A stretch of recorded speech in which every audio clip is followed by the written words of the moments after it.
Peace, y'all. It's your boy Killer B, the goddamn witch finder general. You got to witch out, burn their asses up. Let's have a good show. Hopefully for y'all tonight. Shit got me messed up. So I don't know. We can see how this go. I promise y'all this one. We can get into a new track by Josh, and I'm gonna try to get myself together to do this show. And I don't know. See what happens. All right. So I'll be right back with you guys. Killer B. Witch Finder General. Here's Josh called Nightly Days. Nightly Days. New one. Oops. I knew I was missing something. Speaker playing. Dang it. Damn. All right, I'm going to bring it on back. Hold on. Told you I got to get myself together. People feeling overwhelmed, going all the days we walk on Elm. Now I'm trying to avoid spam and keep the diet cold. Yeah, rock with me. Again, wake up early like I was told. Hard to move, feeling old. Dreams of corona scare the shit out of me. It's like radiation frequencies attacking me. Some have to swim, drowning like they can't swim. Frozen morgues caught on film. People feeling overwhelmed. Going all the days we walk on Elm. Now I'm trying to avoid spam and keep the diet culture. Smells good.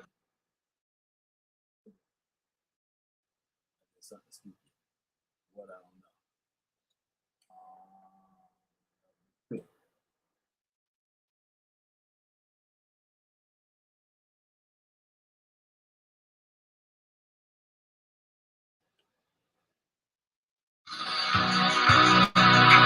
Yeah, rock with me.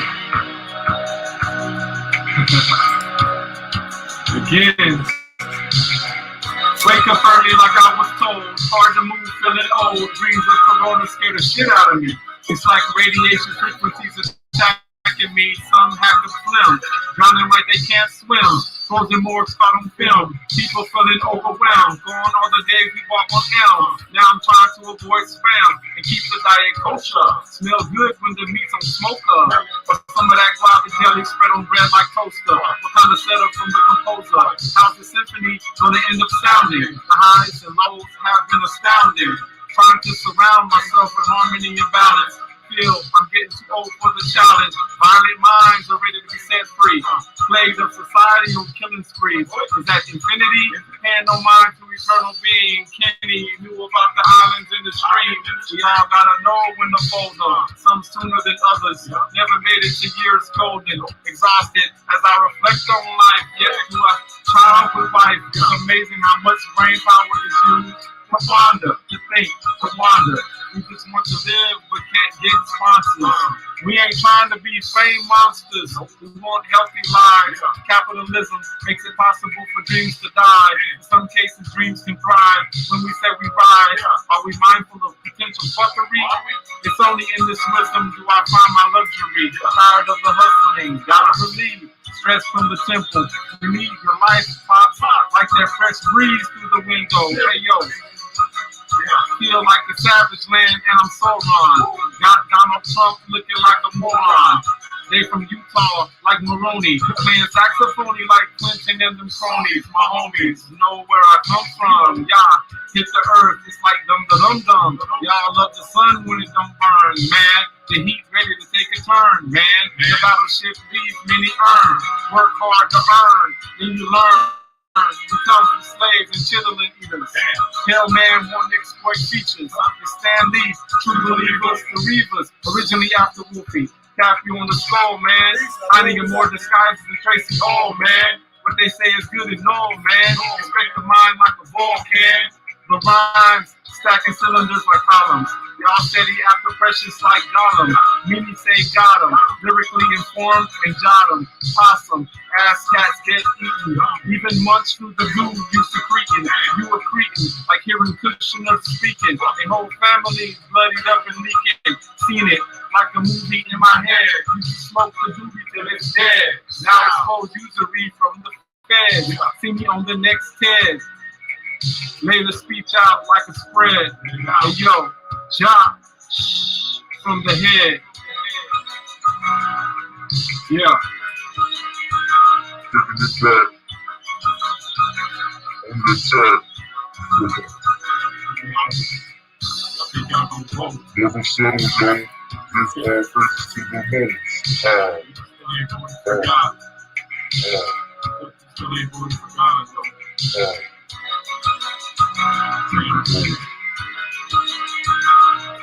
Colonial franchise. Taking them back.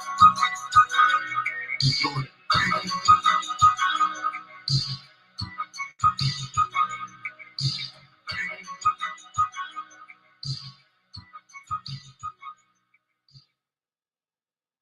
All righty. Like I said, that was a new track from your boy Josh called Nightly Days. And your main man, Killer B, the goddamn Witchfinder General. What's up, Lil? How you doing? I used all that time while the song was playing to do totally opposite of what I was supposed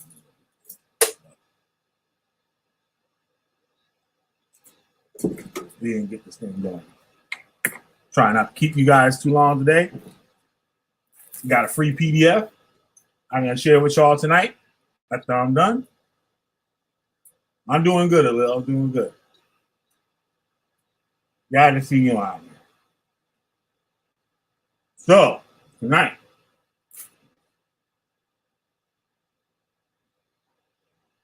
we can talk about Harvard University and slavery.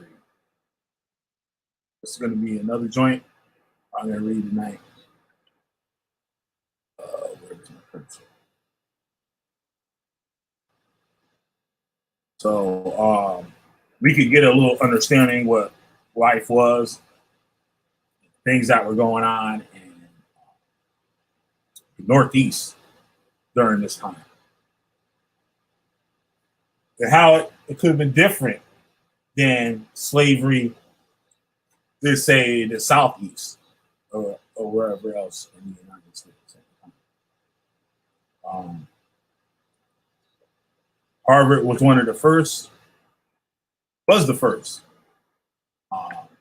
place of learning.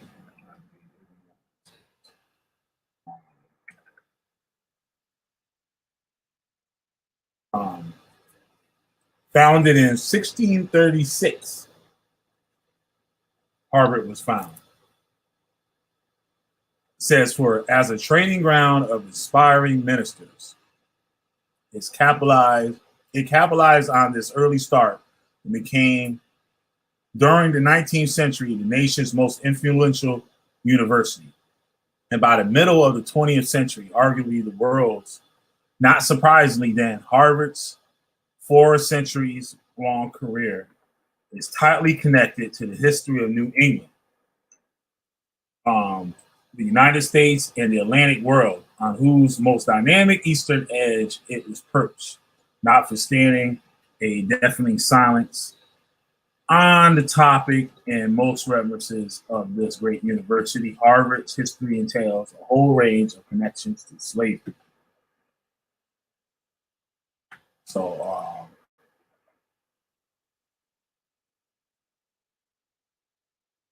I guess this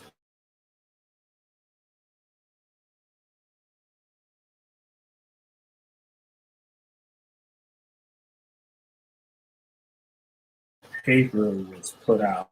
I think I gotta refresh my thing. Sorry about that. Be right back.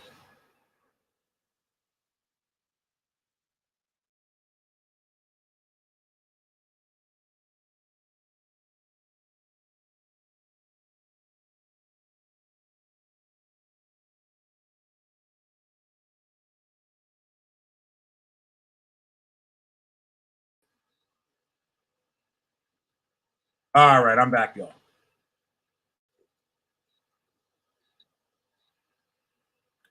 I think I caught it in time. But this is the paper done by Steven Beckert and Catherine Stevens, and students of Harvard and Slavery Research Seminar, titled Harvard and Slavery. I'm going to read a little bit of it to you guys today, and I'm going to give out information at the end. I'm going to drop the link for it at the end of the chat. I didn't check my last video. I know I said something about how the chat usually doesn't show up for some reason, but hopefully it did. I didn't go back and check it.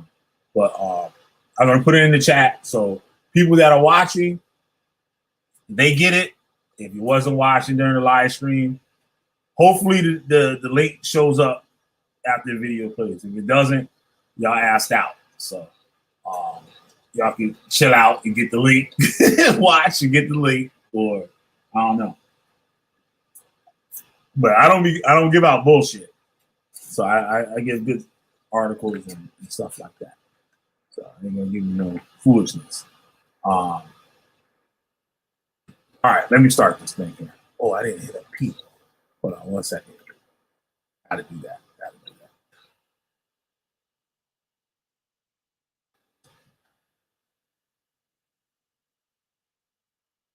Sister P.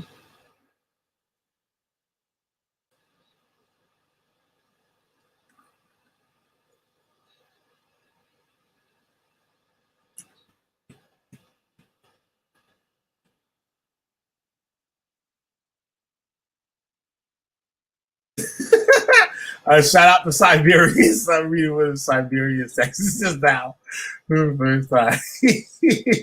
I feel you, bro, and shit. You know, you don't have to even do all that shit. You don't gotta do all that stuff. That's funny, man. I wish I could share that with everybody else, but I can't.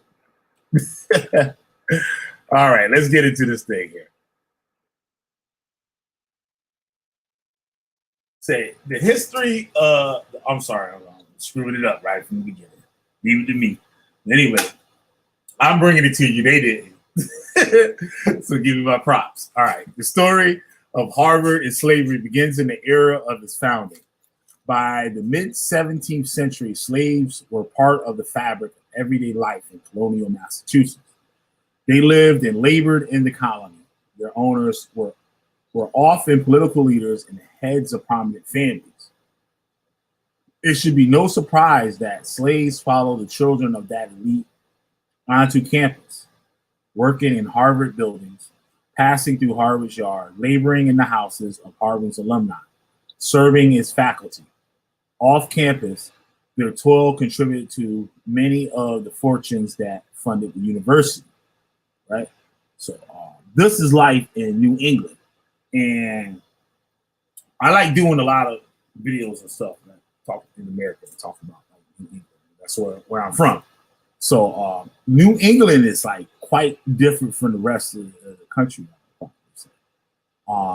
They have a big history with, like, you know what I mean, like the, what do you call it, the beginnings of the nation and stuff like that. So like those first people and stuff, they were like in this area. So I live around like a lot of places and stuff that where captains live, like captains of ships, like shipping companies and stuff like that. It has a big like marine community, you know what I'm saying? Shipbuilding, boat building, and all types of stuff that got to do with living on the, you know what I'm saying, on the coast. You know what I mean? Or the marshlands and stuff like that. So what else do you call it? The sounds and stuff like that. So it has a real history with wealthy people. Like these people own shipping companies and whatever type of businesses and stuff, and they're wealthy at the beginning, before the birth of the nation. You know what I'm saying? These people have homes, like where I live, there's like a whole bunch of like colonial homes that you can't tear down, or say like you need to do a restoration on the house. Like you can't, if to do it, you have to use the exact materials that they used at that time and the way they did it at that time and put on the house. So it's pretty deep. So there was a lot of money, and these people were getting like international money. They were going places, you say. But yeah, let me continue with this thing. Still few imaginings of colonial Harvard in prose or paint includes slaves among the scholars and students who paced its yards. Why should this be? For one, the number of occupations and prevalence of slaves in Massachusetts do not match the common image of slavery that in the United States has come to be understood mostly through the lens of 19th century South. We picture slaves on cotton plantations in the Mississippi or on rice plantations in coastal South Carolina. Slavery in the New World, however, had a much longer and deeper history in which Harvard played its own part, right? So they talk about like the most that we see about slavery and stuff is talking about slavery in the South and how much different slavery in the South was from slavery in the North, right? Not long after the first harsh winters, colonialists in Massachusetts and all of New England saw their main chance for success lay in trade connections in the vastly richer plantation colonies of the South and especially the Caribbean, called the West Indies by British colonialists.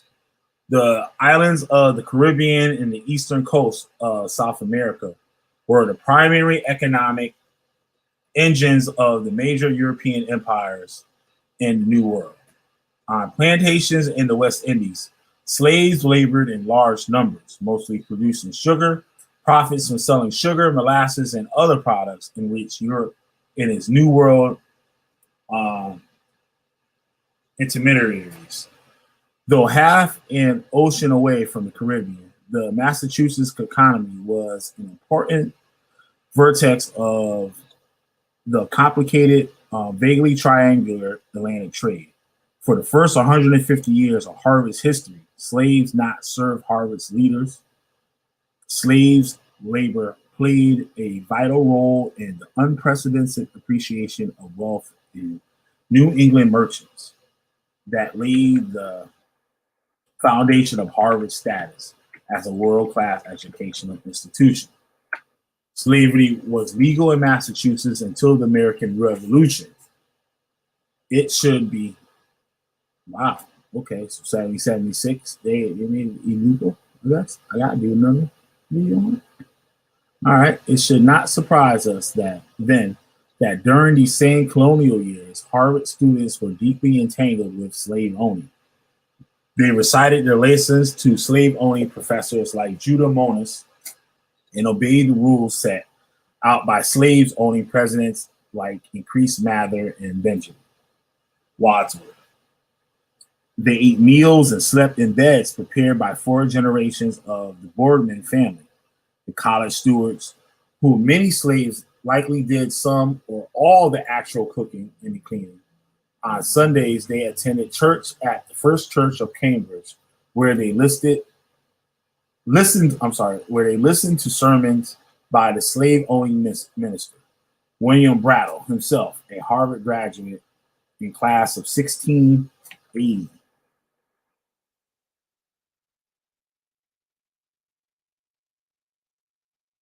Okay, when the graduate, many Harvard students became slave owners themselves. Still Winthrop, class of 1662, D&G, owned a slave named Mingo, alias Cock Negro, who was executed in 1712. Cotton Mather, class of 1678, owned a slave named Oceanus, who explained the African practice of incompilation to his master during a smallpox epidemic in 1720s. John Cumming, class of 1750, was an eminent physician in Concord, Massachusetts, whose slaves Brister and Jem underwrote with their labor his founding request of Harvard Medical School. John Hancock, class of 1754, owned slaves named Molly, Agnes Cato, Prince, and Hannibal, as well as Frank, who is buried at the foot of Hancock's monument in the Granary Burial Ground in Boston. I've been to a lot of these places. I see a lot of these places. I've seen Harvard University and stuff, Cambridge. It says that Increase Mather wrote in his 1718 will that his slave called Spaniard should not be sold after my decease, but I do then give him his liberty. Let him be esteemed a free Negro. So here you have a white slave owner uh, liking a slave to the fact when he dies, he don't want him to be sold to anyone else. He wants him to be set free, right? So he's giving this Negro his liberty after he dies. Let him be esteemed a free Negro. Student in the Harvard and slavery seminaries found only fragmentary evidence of slaves working at Harvard in single lines and diary entries, in wills and probate records, and sometimes in gravestones. In fact, a brief walk through the old Cambridge burial ground revealed the names of slaves who lived in Cambridge. Though but a shadow of the well-documented lives of their masters, such evidence nonetheless proves the presence of slaves at Harvard and suggests important ways that their conditions evolved in the century before emancipation. The mere fact that these fragments insisted proves that slaves were part of daily life in Harvard. A little more searching through well-preserved manuscripts brings the lives of slaves and the connections to Harvard into much better focus. Dang it. Screwed up something.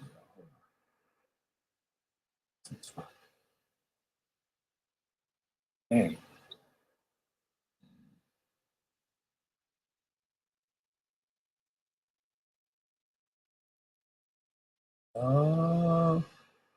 This sucks right here. I'm trying to. Wow.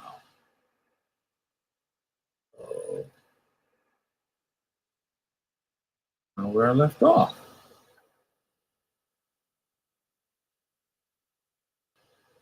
All right.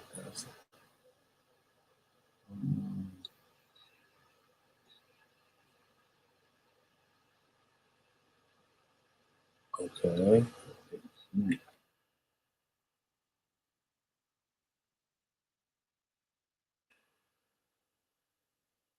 Okay, I find this one.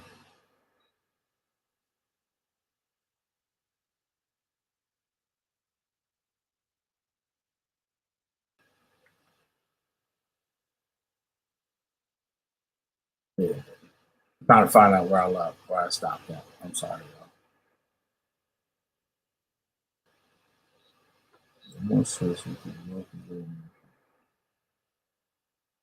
I always start from here. What I said. Including indenture. All right. Slavery in colonial Massachusetts was made possible by a particular web of human relations, legal support, and shared customs, all of which evolved over time and across space. For example, laborers owned by colonists in the 1600s were not necessarily African. Forms of unfreedom in Massachusetts and throughout the New World included indentured servitude of Europeans, enslavement of captured or otherwise replaced Indians, and enslavement of Africans and their descendants.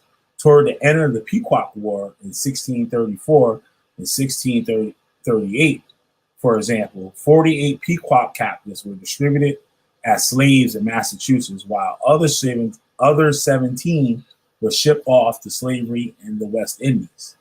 The ship Desire, which carried 15 Pequot boys and 2 women to Providence Island in 1637, returned with cargo that included some of the first African slaves to set foot in New England. Wow. Okay. If the slaves brought back on the Desire were the first to come to Massachusetts from the West Indies, they would have been remarkable not for being slaves, but for being African.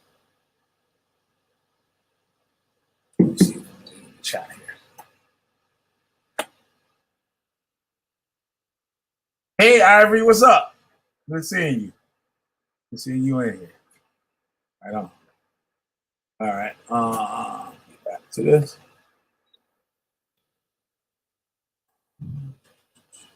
The first apparent mention.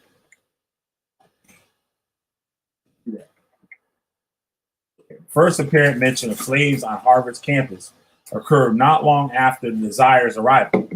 In 1639, the wife of Harvard's first schoolmaster, Nathaniel Eaton, confessed to a committee that her husband had mismanaged the college. Among the offenses of his tenure was the time a person she called the Moor slept in student Samuel Hole's sheet and pillow beer. She also admitted that students complained about having to eat the same food as the Moor. Drawn from the Spanish name of North Africans, Moor was a common term for African slaves. Now, all the Moorish, whatever you call them, the Moorish science crazies and stuff, gonna go crazy. I told you the Moses is black. The Moses is black. Right? But I got another video on that one. So Moors was common term for African slaves. For example, Emmanuel Dawing, the correspondent of colonial governor John Winthrop, suggested that the colony could thrive until we set a stock of slaves sufficient to do all our business. Wow. So, for example, Emmanuel Dawing, a correspondent of colonial governor John Winthrop, suggests that the colony could not thrive unless we get stock of slaves sufficient to do all our business. I suppose you know very well, he advised Northup, how we shall maintain 20 Moors cheaper than one English servant. If the Moor was indeed a slave, he was likely the first to be connected to Harvard. Many more followed.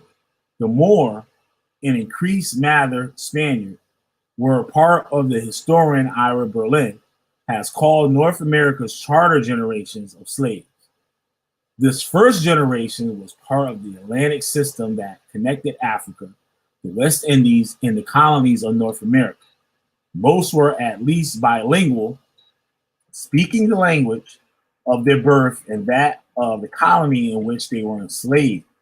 Increased Mather Spaniard may have been trilingual, as the name suggests. Abilities gained in this passage through the Spanish possession. Slaves of his generation might have labored on a plantation in Cuba or served on Spanish ships before being caught up in a New England-bound captain hold. In his early period, emancipated slaves, like Spaniard, might have found a place, however humble, as free people within the social order in which he had once been slaves. By the end of by the mid and late 1700s, the fluidity of these first decade of slaves' life in Massachusetts would harden. After Mather, at least two presidents and two stewards of Harvard's own slaves. For the generation, here, I can roll that word off my tongue. Hereditary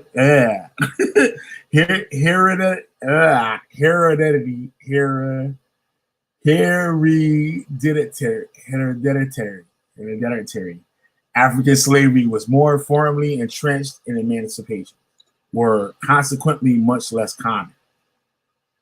The second Harvard president known to have owned slaves was Benjamin Walworth, who served from 1725 to 1737.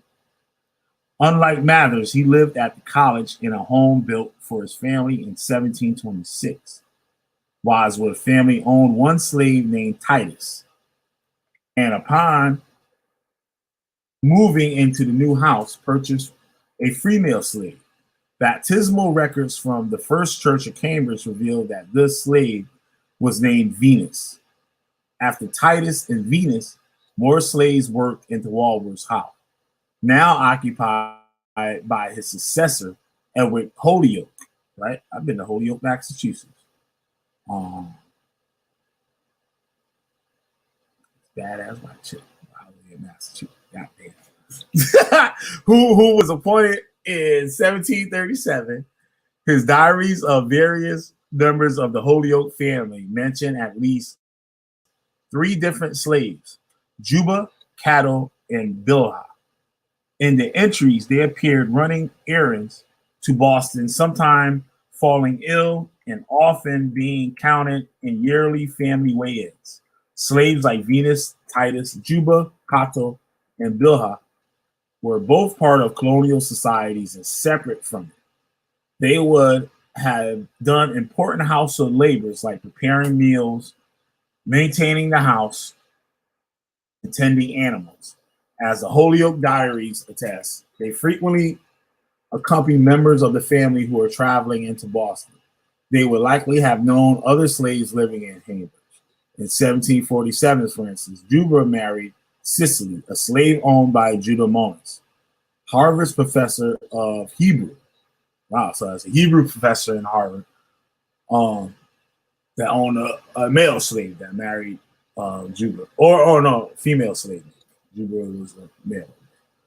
Though visible and allowed to sustain relationships, as in the caste of Juba, slaves were at a fundamental level set apart from both the families that owned them and the free community of Cambridge. Venus, Titus, and Cato, for example, were given Roman instead of Christian names. Bilhah was biblical, but referenced Jacob's concubine from the book of Genesis. Not one of the slaves had a recorded surname. Unlike the early 1600s and the 18th century, emancipation and membership in society as a free person was rare for both adult slaves and their children. College steward Andrew Boardman, so like these slaves didn't have last names, like, you know what I mean? They just had first names. You know, they basically named them like dogs, as we saw here. They had slaves named Hannibal. We had slaves named what was another one? I forgot what he said. We got Venus, Titus. You know what I mean? That's crazy.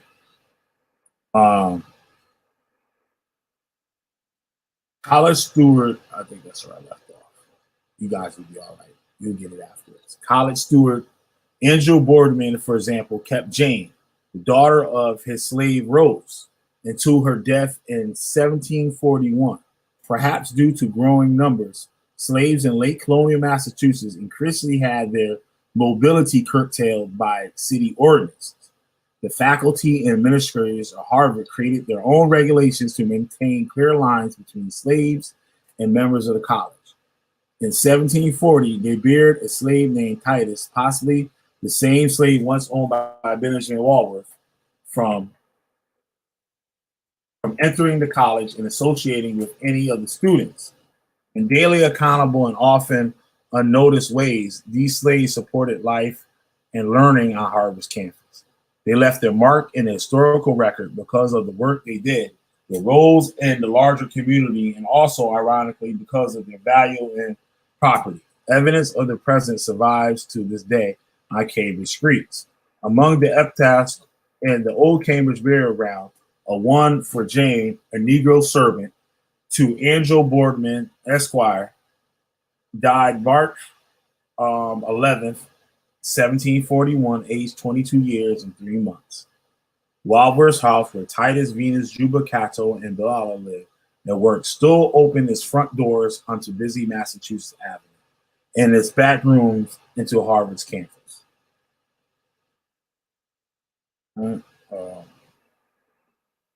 Read about the trade, West Indies. Skip over that.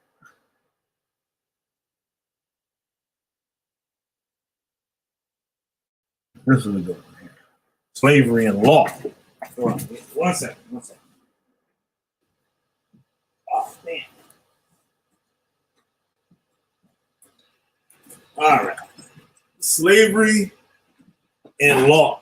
Looking through the eyes of traders like Perkins or even slave owners like Benjamin Walworth, it is easy to see slavery as unexceptional, as just another business opportunity or simply a way of life. That perspective misses how slavery was challenged and questioned throughout the colonial era.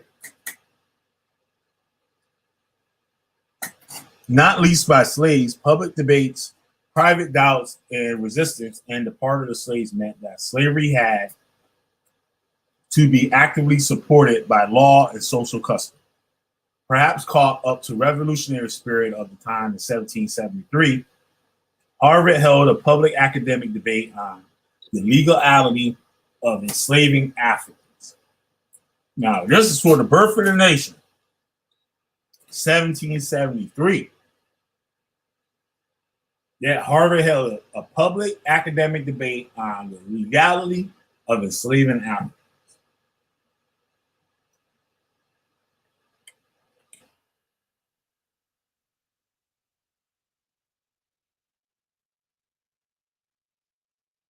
Damn, I'm singing the song all by myself.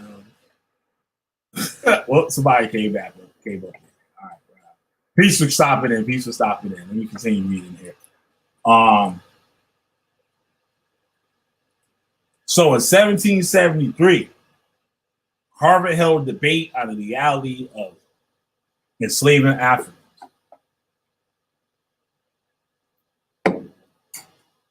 Before this event, on the eve of independence, however,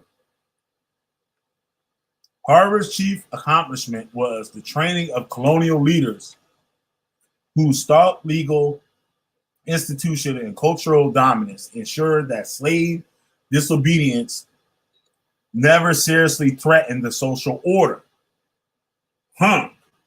Whatsoever the private doubts that might have had throughout the mid-1700s, colonial leaders responded to the instability of slavery not with debate, but with restrictions, punishment, and violence. Between 1730 and 1755, the African descendant population in Massachusetts doubled to a total of around 4,500, or 2.2% of the colony's population. And it's only like 22 years, 25 years. It was the ever more visible active party in society. As the presence of people in African descent, many of them slaves, grew throughout the 1700s. So did restrictions on their lives. In 1723, for example, the city of Boston decreed that no Negro should be on the street after 9 in the evening without a ticket from his master. And if they were so found, they should be had to the house of correction and whipped 6 to 7 lashes. A few years later, slaves were prohibited from trading in markets, and eventually in 1748, from owning valuable animals like pigs. Through examples, however, better illustrate the tightening grip on slave life than an incident that took place in Harvard, Dorset in 1755. So we see here that the population of Negro slaves increased in Massachusetts, right? To a whopping 2.2%,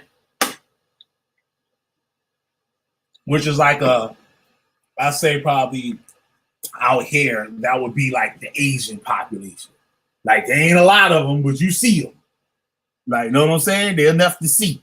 Know what I mean? So it's not like having somebody from, say, a Mongolian, somebody from Mongolia, or something like that. You might have one Mongolian family in the whole city. You know what I mean? But these are enough people to see. Like out here, we got Chinese people. There's a good percentage of Chinese. Chinese might take up maybe a good 5%. Maybe. I gotta look that up. I'm not sure. But anyway, there was enough Negroes for them to notice. So they made these restrictions like, hell, you ain't got no business. What you doing out here anyway, not after 9 o'clock? You ain't got no business out here after 9. So no slaves can be out without a ticket, like a letter. Like you go to damn bathroom in school, you gotta ask for a pass and shit. Like a hall pass. It's basically what it was. Get caught, your ass get whipped. So you get 6 to 7 lashes. right? A few years later, slaves were prohibited from trading in the markets. So now slaves can't even make their own bread. So the slave might say somebody's a slave for somebody on such and such street, and they got a little marking on the corner. The slave might have some downtime where they was growing some tomatoes or something like that. They want to go out there and sell them. So they stopped them from doing it. Right? So they didn't want them to get any type of power, I guess. So I don't know. That's crazy. The year that Harvard and Cambridge witnessed the execution of two slaves. And Cambridge witnessed the execution of two slaves. In September, slaves Mark and Phyllis were convicted of poisoning their owner, John Codman, of nearby Charlestown, Massachusetts. They were then carried through the streets of Cambridge, past the college, and executed half-mile from Cambridge Common on Gallows Lot in what is known the Avon Hill neighborhood. A professor at Harvard described the scene as a terrible spectacle of Cambridge. Two Negroes belonging to Captain Codman, now notice his name is Captain Codman of Charlestown, executed for petite treason. For murdering their master by poison. Mark was hanged, and Phyllis, was a woman, was burned to death. After the executions, Mark's body was displayed in Charlestown to send a threatening message to the town slaves. Harvard's connection to the executions of Mark and Phyllis went well beyond the smoke from the stake wafting over the yard. 3 of the 4 justices who oversaw the case, as well as the prosecuting attorney, were Harvard graduates. Today, Harvard trains national leaders. In the colonial era, Harvard fulfilled much of the same role within Massachusetts Bay College. In the 1600s, it trained the Puritan ministers who served as spiritual and moral authorities in the early colony.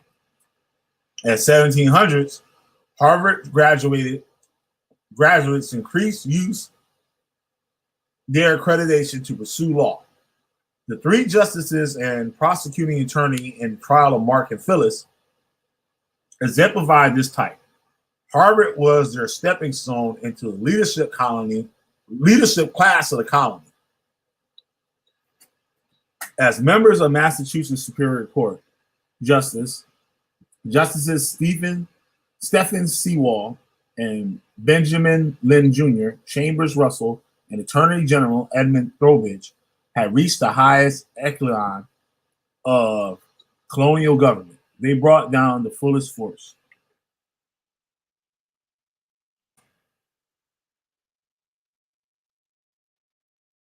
This PDF that I'm going to give out, you guys hang out.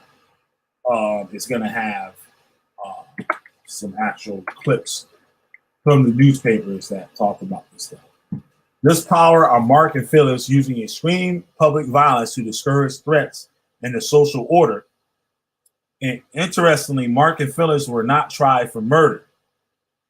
They were accused of the more severe crime of petite treason, the murder of a superior by a subordinate. The justice chose to closely follow the letter of the law during the sentencing. Men convicted of petty treason were to be hanged and women burned. So we see here that it was they didn't try them as being murderers, but since he was a captain, he was a military, I guess, official, they were tried with treason. But follow a worse crime, you'd be hanged or burned to death if you're a woman. Ideas about social order, however, could also shift. Almost 30 years after the execution of Mark and Phyllis, a similarly Harvard-trained judiciary would be instrumental in ending slavery in Massachusetts as part of the American Revolutionary struggle. Anti-slavery ideas had gained traction during the Revolutionary era as merged with the notions of universal rights.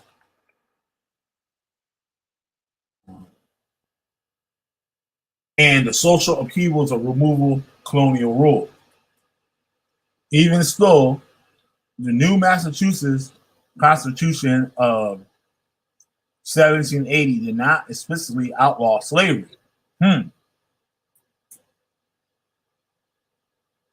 It says, even still, the new Massachusetts Constitution of 1780 did not explicitly outlaw slavery. Ending slavery in Massachusetts took the efforts of slaves in the absence of juries and justices. The definitive judicial interpretation of the new constitutional came from Harvard-educated Chief Justice William Cushing in 1783 case of Quinop Walker. Walker, whose owner beat him when he tried to leave, both sued for his freedom. Charged his owner with assault. In the criminal assault case, Cushing instructed the jury that slavery was incompatible with the ideas of the state constitution and that there could be no such thing as perpetual servitude of a rational creature. After Cushing's ruling, the similar ones by other judges, self-emancipated slaves in Massachusetts could finally enjoy the protection of law. See here, these slaves taking owners of court. Wow.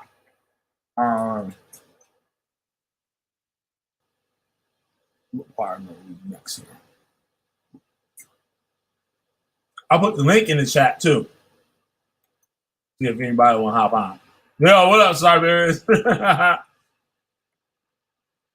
I just read your thing just a second ago before the when I had started.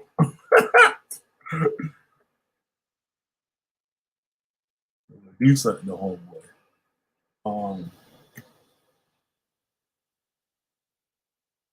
Yeah, I've dropped the link up in here. Anybody want to drop in?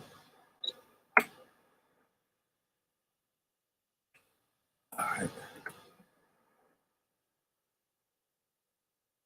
Yeah, man, you want to come on in and stuff? Here's the link.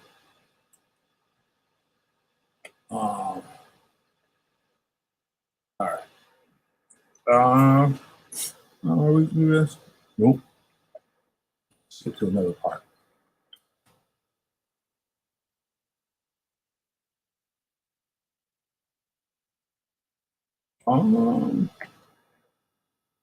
Donations, I'll leave that for y'all. But somebody came up here.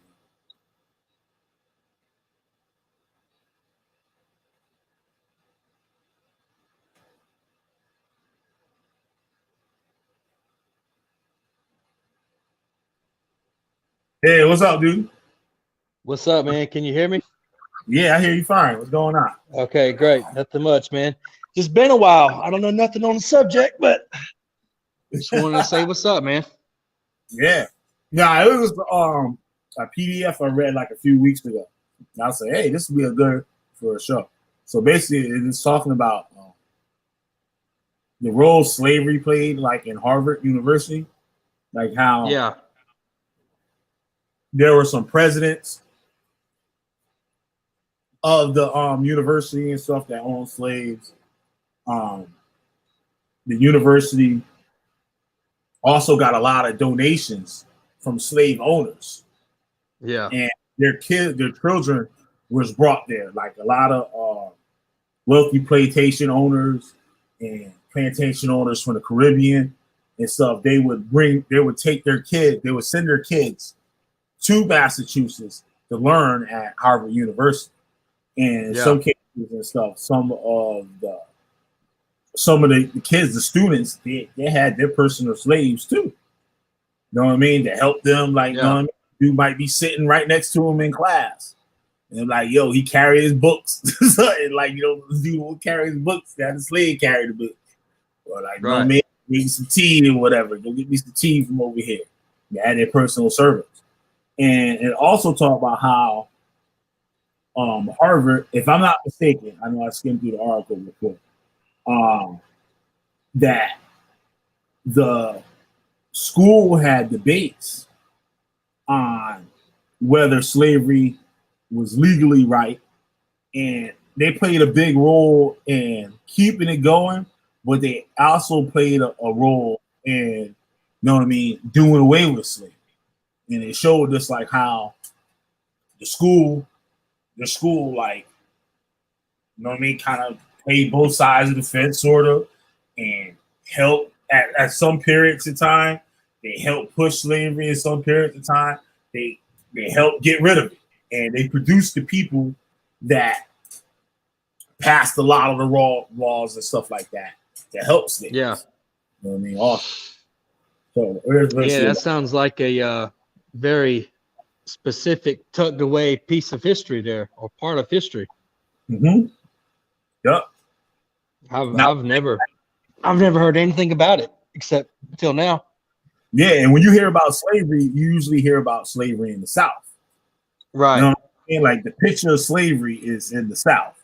Like you don't have a picture of slavery in the North. Right. You know what I mean? And like they existed. And they were here, but there was different lifestyle too. Like, you know what I mean? There was no cotton fields and stuff like that up here. Like we had tobacco fields though. The tobacco field, like in Connecticut, the best tobacco grow in Connecticut. Like a lot of people know that, yeah. Like the rapper, yeah, they're the tobacco for the main rapper of cigars. Like most cigars with Connecticut tobacco. Like you know, layer of tobacco that they put like wrap around it. Yep. Right. Like New England was big for tobacco. So. But like you had probably had some plantations, but a lot of the stuff was city life. Like you living in Boston, that's the city. Know what I'm saying? Even if you in the early 1700s or whatever, that's the city. So and stuff, that's the city. So what would be some of the jobs of a slave in the North, like a groundskeeper or? That's what, yeah. So I was saying like, yo, they live real close. Like I did that video on the witch trials when some of the main and first people that was put on those trials was Salem witch trials and witch trials throughout New England. There were slaves. Yeah. And the slaves, they were part of the family. Like they wasn't like in the South, you had slaves, you have your slaves that's in the house that do stuff around the house, but they might have their own separate house outside the house. You know what I mean? Their own separate quarters or whatever. I'm sure they had that too in the North, but not at the extent as it was in the South. In the South, you might have a whole row of houses on a plantation that house all your slaves. All little slave houses and shit on the plantation. Out there, the slave living in the crib with your ass. Like, man, I ain't trying not to cuss out. But the slaves living with the people. Like they getting the kids ready for school. They making everybody lunch. They serving the tea during lunchtime with breakfast and stuff. They wake up in the morning, the slave cooking breakfast. You know what I mean? Oh, go down to the market and go get this for me. Slave going down to the store and go get whatever and bring it on back. Yeah. You know what I'm saying? So it wasn't, I wouldn't say it was as hard as like in the South where you had to wake your ass up like 3 o'clock in the morning and go pull a big old sack and stuff through a field, like in the middle of the sun with no shade. Like, no, the difference is night. And they wear maybe some old raggedy, torn clothes, and where the slave in the North, they dress almost like the white people that was there. Like, know what I'm saying? To a point of they're not going to be having a slave looking all crazy, standing next to him. The slave might be wearing just as good stuff as the master. Right. Maybe as good as clothes as the master. Because, because they're around you. Like, know what I mean? You're not going to have more slave looking all crazy and stuff. Even today, people put shirts on their damn dog. You know what I'm saying? Like, go to see Right. out here. Yo, this about everybody you see out here walking a dog right now. I don't care how big that dog is. That dog wearing a shirt. Oh, you talking about where you live, where you're at now? Yup. Sure. You go out there, Not in the South. the dog with a shirt on. Yeah. That's what it is. But That's funny. That's funny you bring that up. I had a guy doing some tree work for me that's from New York. And a couple doors down, this was a house out in the country. It was nothing but woods around the house. But two houses down the road through the woods, this lady, I already met her because I did a little work for her too. She had 2 dogs, and this guy is from Jersey, and he walks up on these dogs, thinking that they're gonna be nice like the dogs he's used to up in the city. yeah, And they must have smelled the fear in his heart or something, boy, because they was on his ass. I actually got a video of those dogs chasing him. I'm gonna have to send to you. oh, that's why you sent me that. I see that. Oh, did I send it to you? Yeah.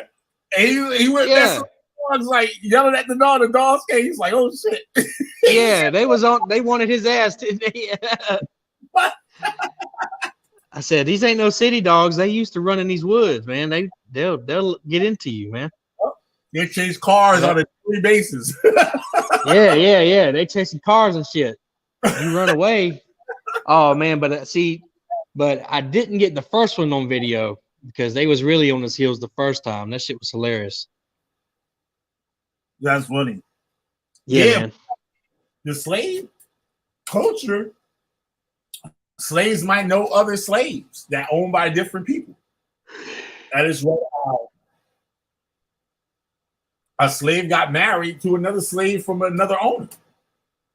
So you might have somebody going over somebody's house for dinner, and they bring one of their slaves with them.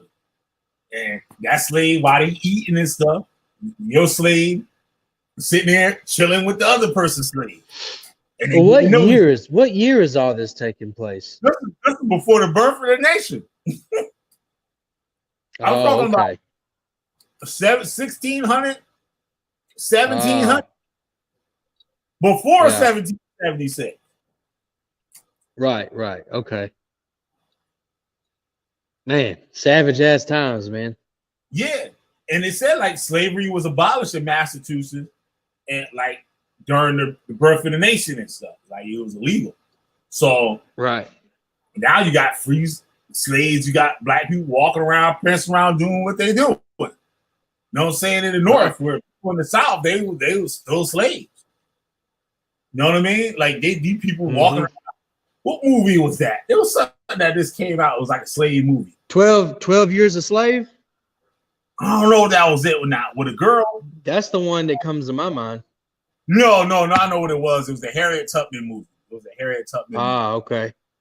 And how she went to the north and the black lady was there, like she was all sophisticated and like wearing all nice dresses and all types of stuff. She didn't know nothing about slavery. She didn't know nothing about it. She just know that shit happened, but it ain't nowhere near her. Right. Like she not in fear of that or understand it or even know what it is. Yeah. Yeah, and she black and she live in the north. But they talked about before you came on how they executed 2 slaves. Now, people look at that execution like, oh, they did it because they was black. They did them like that. They were charged with treason. And in the law, this is for everybody. For that, it's called petite treason. They killed a captain. So this dude was like I guess you say a military person or whatever. You know what I'm saying? Or like an official. So you got a person like you're a slave killing them. That's like you trying to take over something or whatever. So I guess they charged them with treason instead of murder. Yeah. And the charge of treason is to be hung if you're a male and to be burned alive if you're a female. God damn, sucks to be a female then. Yeah. I'd much rather be hung.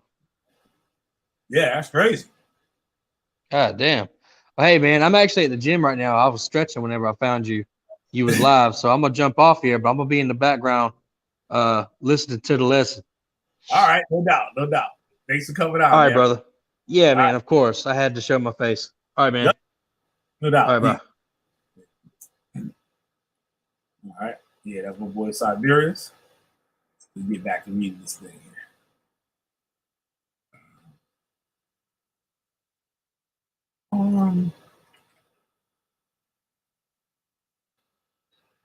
Hmm.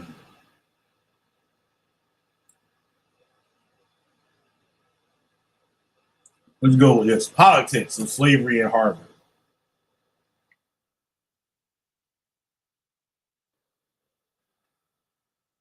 All right. Today, many historians divided the antebellum United States between slave and free.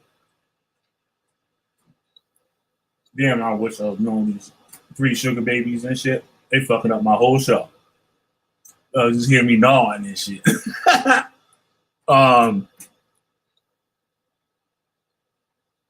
United States between slave and free, but few people at the time, with the exception of slaves, lived their lives within these boundaries. New England beaches were a summertime destination for the wealthiest plantation families of South Carolina. And Harvard was where many hoped to send their sons. We might expect that. That's pretty deep right there. I don't know why anybody would want to go to New England beaches. Like, well, not now. Probably back then it was hot. Like, I don't see. Well, some people go to New England beaches. It says destination like you got Martha's Vineyard and stuff out here and shit like that. So yeah, that's probably where all that stuff originated from. So they're saying these people from the South came up there and, they hope their sons could go to Harvard. So we might expect the presence of students from slaveholding families to have caused a stir at the college. But if anything, the opposite was true. More often than not, Harvard's leadership and student body either accepted slaveholding or at least did not publicly oppose it. We know best the stories of Harvard graduates who went on to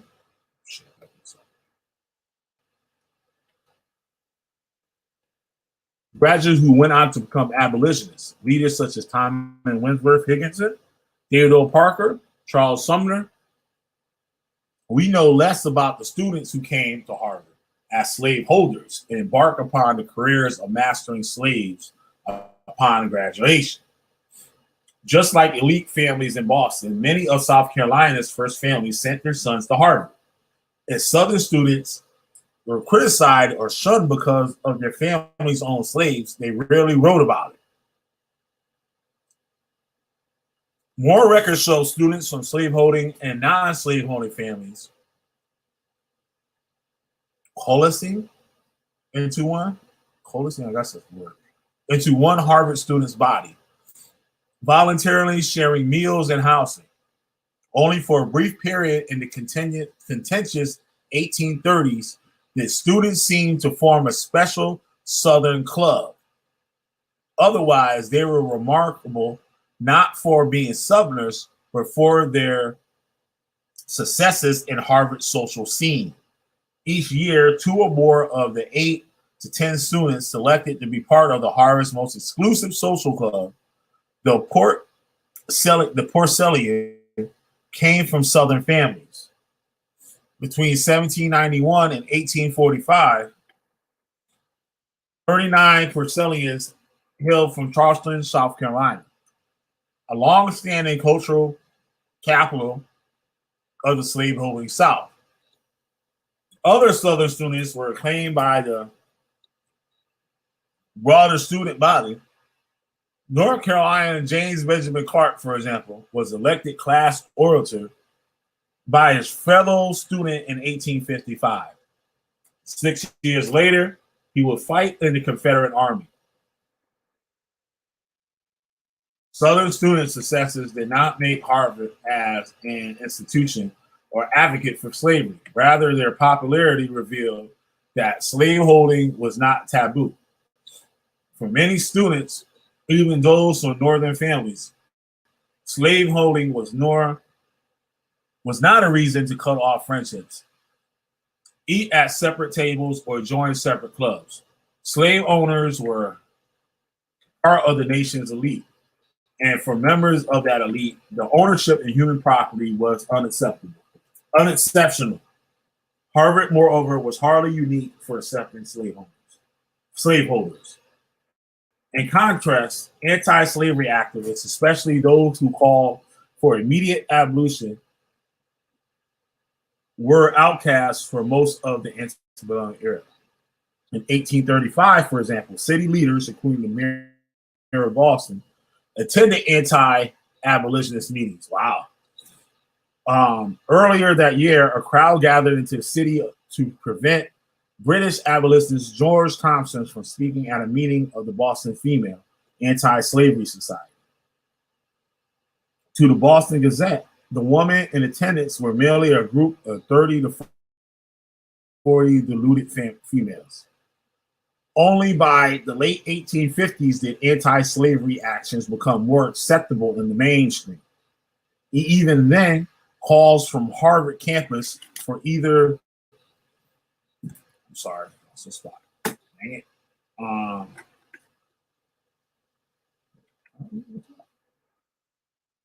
Harvard's campus from, and even then calls for Harvard campus for either the immediate or gradual emancipation of slaves remained rare. Huh, that's interesting. At Harvard, as in Boston, to be an active abolitionist was to be an outsider. So that's kind of like what you would see out here too. Say like kids that are into like punk rock, or like, you know what I mean, like alternative like type of lifestyle. Those would be the abolitionists, like the goth kids or something like that. Those would be the abolitionists. Abolitionists, I would say. So they were outsider like people, and they didn't get accepted around until like 1850s. Oh wow!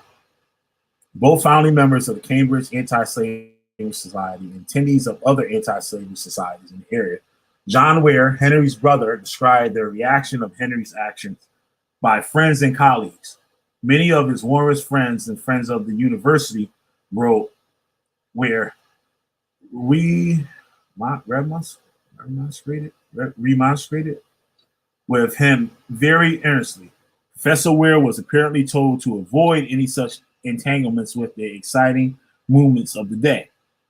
John Ware was a sympathetic biographer of his brother, but newspaper articles confirm his account of the popular reaction. It is to be regretted, wrote the Boston Gazette, that any portion of the professors of Harvard College should contest the wild and mischievous schemes of the anti-slavery agitators, who are imprudently meddling with property of the planters and others of the southern states.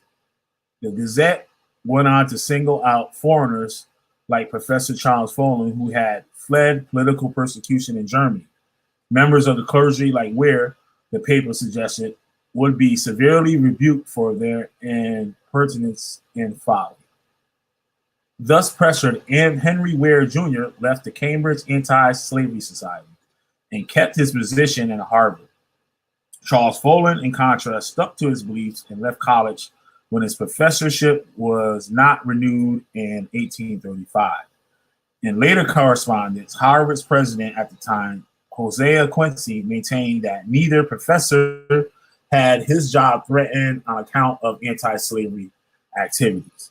It's possible that neither Quincy nor Harvard Corporation gave either professor an ultimatum. And I'm sorry. It is harder to imagine, however, that Ware and Folin made the decisions entirely independently of the backlash against them.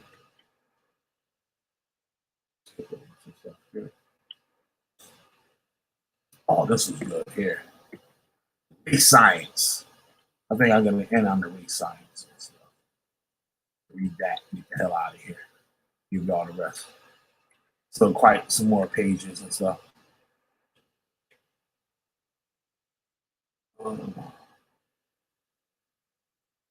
Yeah, there's plenty more. Plenty more. Well, I like to read more of, but I'll read this part. Race science at heart. This is interesting. I want to see what I can dig up on the video of this guy. Do a video on this guy.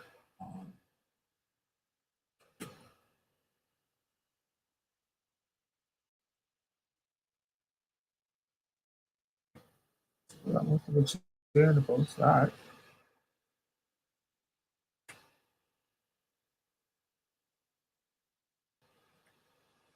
So, hold on a second.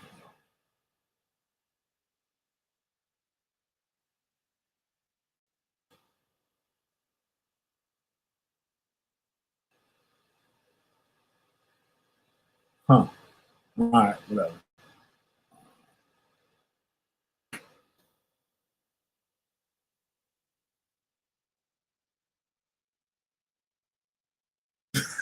That's South Carolina. Yeah. I'll have been cool club making sure slavery not cool. Actually, Siberia is just the other way around, I think. I don't, unless I read it wrong. You know, comprehend what I was reading. Wanted it to. I think it was the other way around. You love making sure slavery not cool. Yeah, it was the other way around. But I can imagine that for young kids and stuff like that, and they would hear about slavery in the South and have some kids that come from the South to go to school there. So I can imagine how popular those kids would be amongst the other students that are not, not used to having that or seeing that as much. So I can imagine, like, you know what I mean, that the fascination of the kids, even though they might not believe in slavery or not have grown up with a slave or something like that, that someone coming from the state, just like, say, anybody coming from, like, the West Coast to the East Coast, from the North to the South, like, you know what I mean? When I was young, I used to go to South Carolina, like, all the kids and stuff would be amazing. Stuff that I'm wearing, the way that I talk, you know what I'm saying? I'm looking at them, vice versa. Nah. Those it's like older kids, but they became popular and stuff. They became, like they said, to a certain point. Like I forgot. You're gonna have to roll it back because I forgot already. But yeah, they were the cool ones, but they wouldn't like the good ones. So shit like that. I don't know. I'll put the link to the thing. You can read that shit on your own time. So let me finish enjoying up. This is interesting. This is where I want to do something on this guy. Say, while Harvard's administration. Oh shit! Let me go grab something. Hold on. 1 second. I heard you came in here. Hold on 1 second.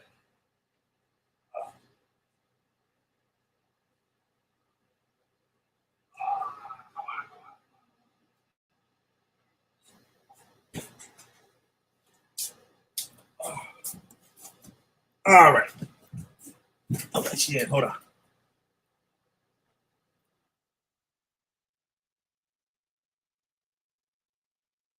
Oh, that's not good.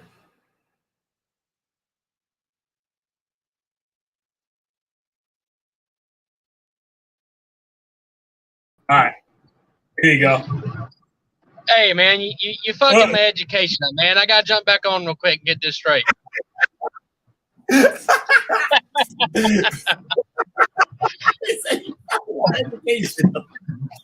Okay. All right. Okay. So the exclusive clubs at Harvard were comprised of mostly people from South Carolina, correct? Yeah, there was this one exclusive club called the Porcelains or the Porcelains or some shit like that. Let me see if I can find it. The porcelain what? They're called the Porcelains. Oh. Let me go back to it. Let's see if I can find it. Yeah, the Porcelains. They were called. They kind of left that open ended, didn't they? The porcelains. All right, I'm on it now. Let's see. Right here.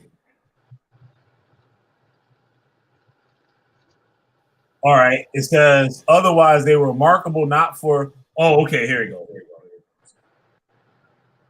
More records show students from slaveholding and non-slaveholding families coalescing into one Harvard student body, voluntarily sharing meals and housing. Only for a brief period in the contentious 1830s, the students seemed to form a special southern club.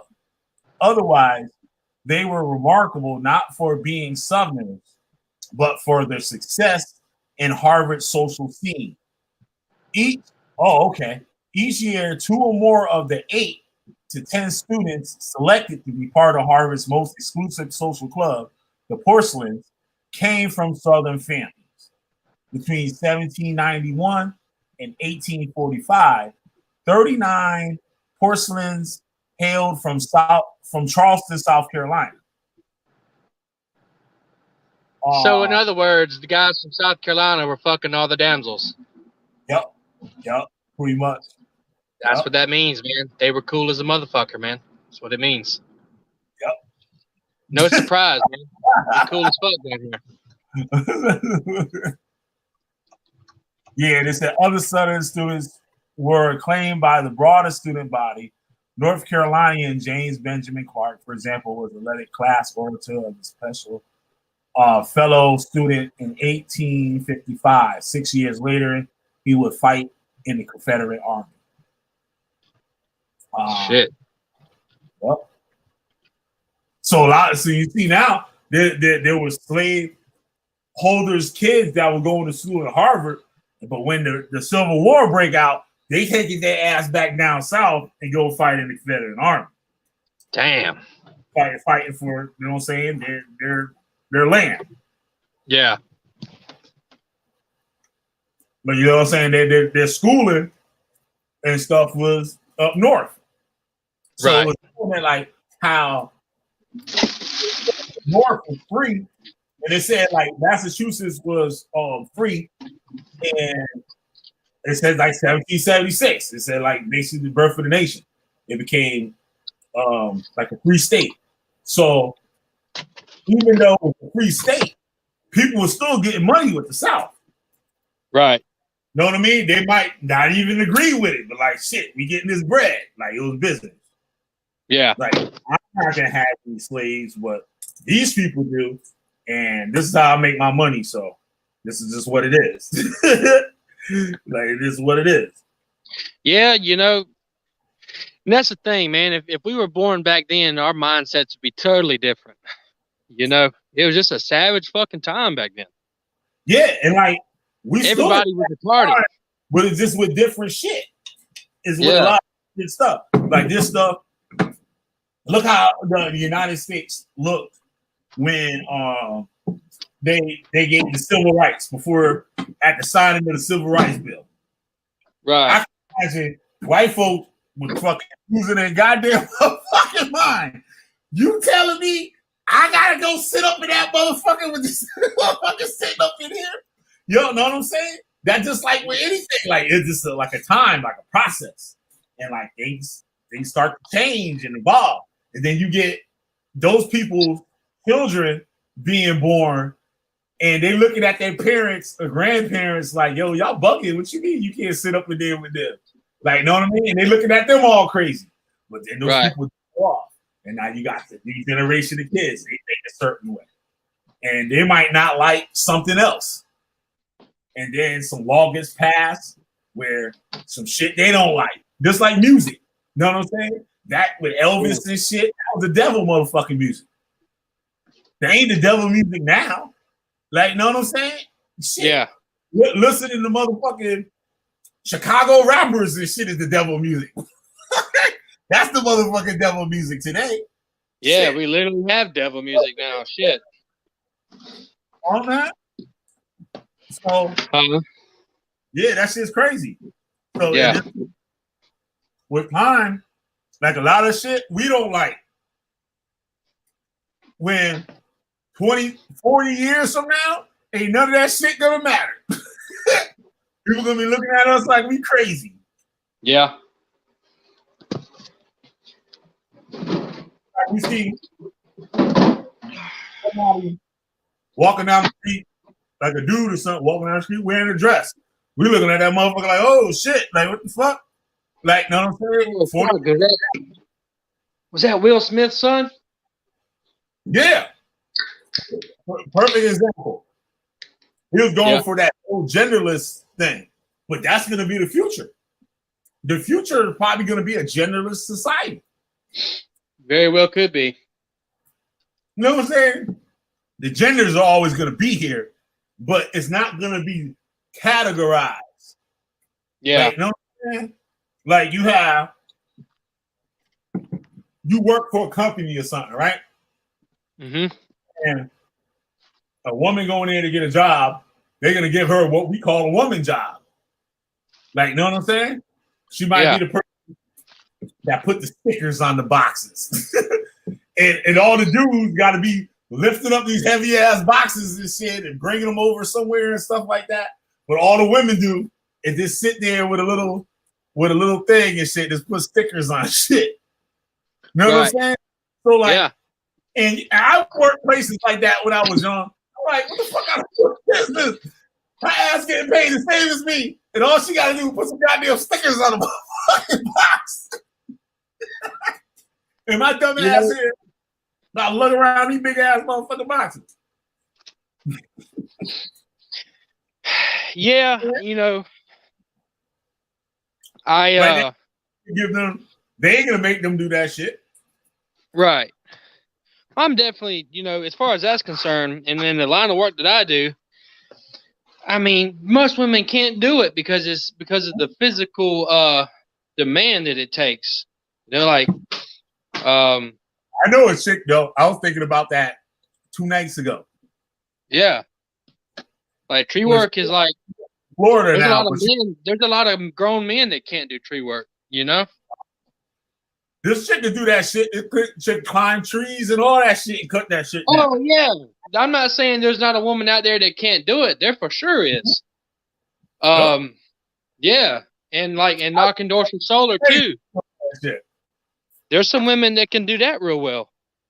But just most women, especially women, but most people as well, it's just, you know, it's not for everybody. Mm-hmm. And I would say the reason that most women don't like knocking doors is because you're a small woman knocking on strangers' doors. You don't know what kind of person can be on the other side of that door, you know? You're gonna get those sales though. Yeah. Yeah. They at least get in the door usually. Yep. I have I have to beg my way in sometimes. Yep. I'm not gonna hurt you. I'm not so sure. I'm not so sure I want this big motherfucker in my house. You know? So what I do is I stand to the side, I'll cock my hip out, and like I'll talk with a real light tone and shit, you know? Yeah. Yeah. So I'll lean on something and like I'm very broad. Like I measured my shoulders. I'm 61 inches around the shoulder. And so I stand to the side a little bit so they don't see how fucking big I am. Yeah. Right. Oh, hell no. Say what? Yeah, they'd be like, oh, hell no. This big motherfucker ain't coming to my shit killing me. Yeah. Everybody getting raped. I'm doing the man first. Right? Yo, you crazy. That's what they think. I'm going to make your family watch. That's crazy, though. But, like, there's going to be a time where how we look at that shit or think that shit is going to be non-existent. Right. People going to look at it like you living in the Stone Age. Like, 50 years from now, it's going to be like a whole different world. It's going to be a whole, as far as technology, but thinking. Right. How you think, the things you accept, the things you don't accept. Be a totally different world. And it's definitely changing as we speak. Yep. It ain't gonna give a fuck about what we talking about. What we got, our opinion ain't no longer matter. That's right. If you hit like 45, 50, nobody give a fuck what you talking about. You might know what you talk about, but that shit ain't gonna matter no more, motherfucker. You gotta pass the torch. You gotta pass the torch because it's a new way. That's right. Look at cursive handwriting. Where we have to write in cursive, right? Yeah. And you say, right in cursive. I'm like, what the fuck we got? Like, shit, I can't even read this shit. Like, know what I'm saying? Yeah. I think around here, I was probably one of the last generations to even learn cursive. Yeah. I don't think kids are learning it these days. Hell no, they ain't learning that shit. They ain't learning that shit no more. Right. You know how many hours I had to sit there and practice writing that goddamn shit and never use that motherfucker? That's right. Ain't never had to use that shit outside high school. Ain't never had to use that shit. You type everything now. Yeah. You don't even need a pen or pencil no more. Yep.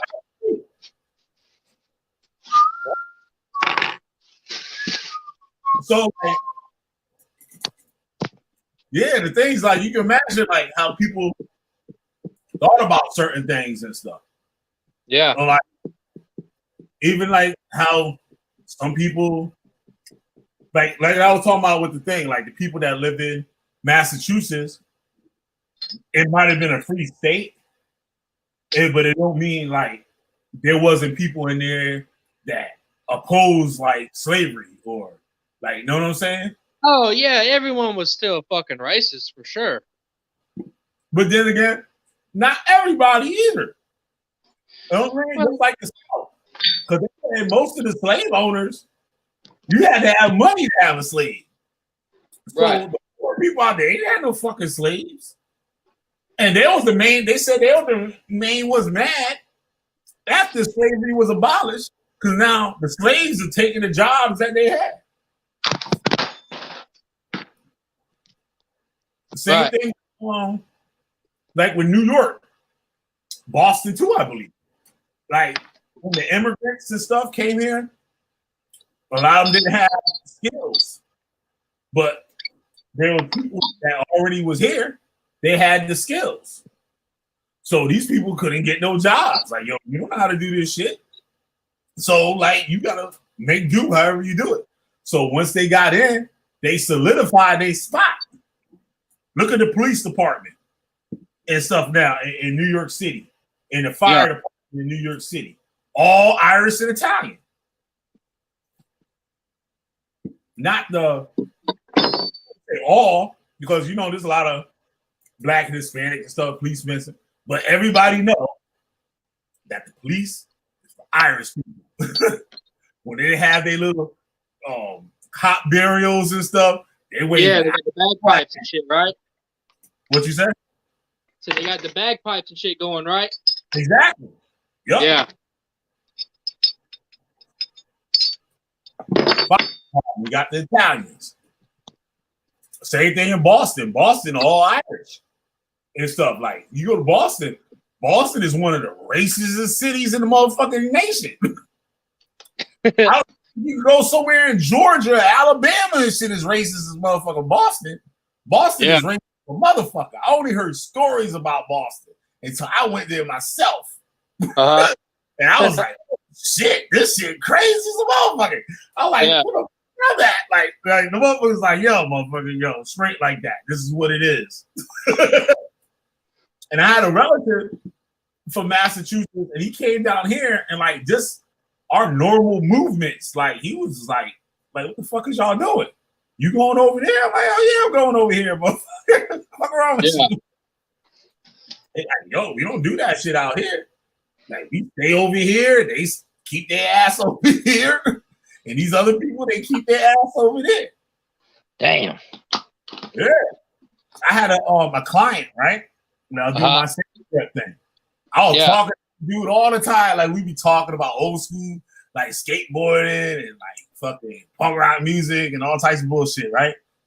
He was just like fucking like blown away. Right. I knew about all. Motherfucker had no clue I was black. He had no fucking clue I was. That motherfucker had no fucking clue I was black. Right? And we went to Massachusetts for this the skate demo. Like this professional skate team came out. It was their last tour. And that motherfucker looked at me. Yo, I had a big old Kool-Aid smile. I'm like, yeah, motherfucker, I'm black.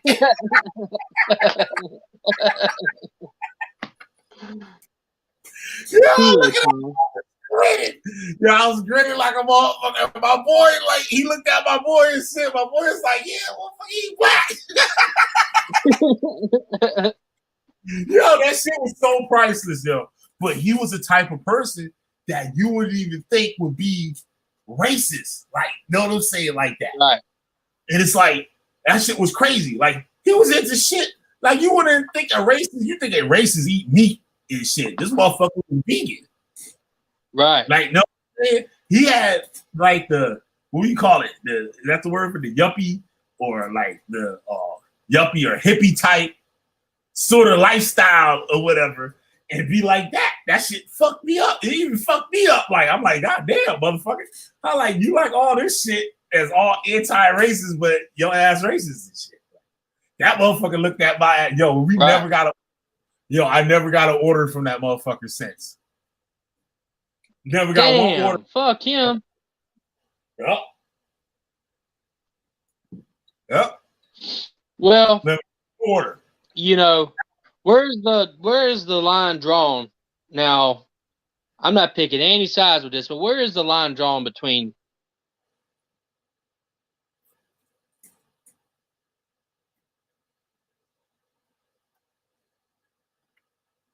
Go there. You froze. Or I froze. Y'all hear me?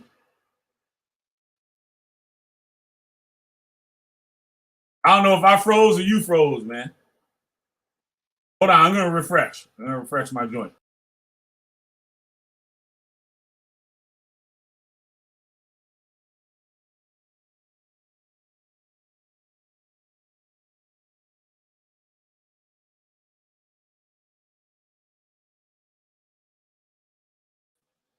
All right.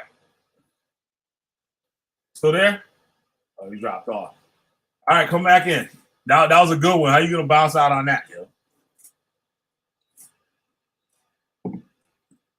And you said I ain't gonna pick no side, but you know, I already know my viewers and shit. They gonna already know now that nigga already on that side. People like I'm already on that side.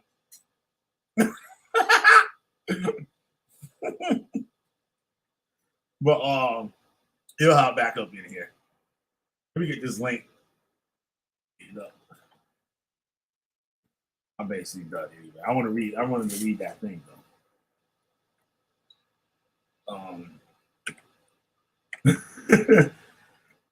I don't know if he froze or I froze. One of them froze.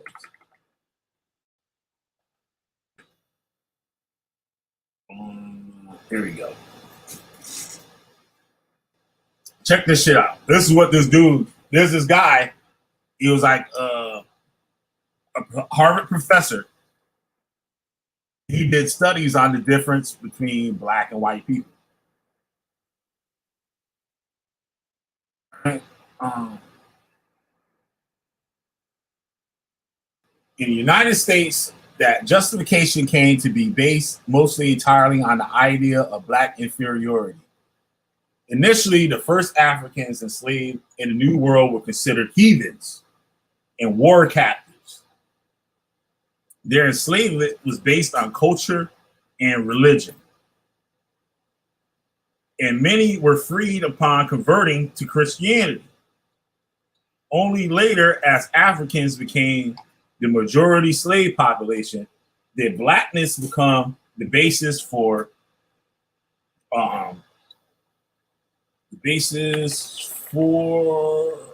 enslavement. And only in the 19th century did race come to be seen as a biological category, marking people of African descent as inherently inferior to and fundamentally different from people perceived to be white. Both slaveholders and non-slaveholders alike held beliefs that black inferiority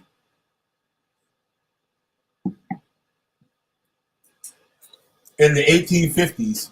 These beliefs and impressions were stamped into the leading fields of natural science by the coterie of sciences. Prominent among them was Harvard professor Louis Agassiz. Agassiz was not a pro-slavery partisan himself, but slaveholders embraced his theories of race. In 1850, let me go check and see if he said anything in the chat. Oh, let me put the link back in here. Hold on, I'm gonna put the link back in here for you.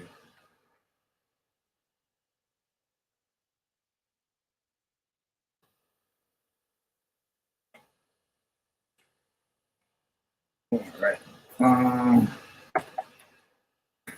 Here's the link if you need it. All right, let me get back to that. Okay.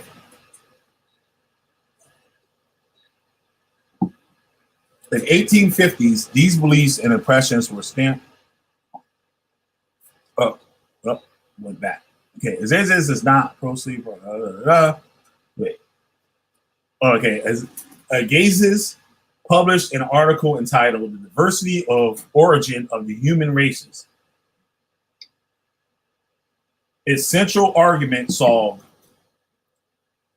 a religious problem that had dogged racial theories of black inferiority for a long time. This was in 1850. Slaveholders cataloged these differences they perceived between themselves and their slaves. But they struggled to square them with dominant Christian beliefs. Wow. All right. If black people were inferior to and fundamentally different from white people, they were asked, how could both races be descended from Adam? Again, argued that the story of Adam applied to only white people, and that God had created other races to fit different climates, regions, and ecosystems of the world. That's a good one. Said he put these niggas over here just to keep the ecosystem going and shit. So you niggas, so these trees that have some carbon monoxide and shit to breathe up.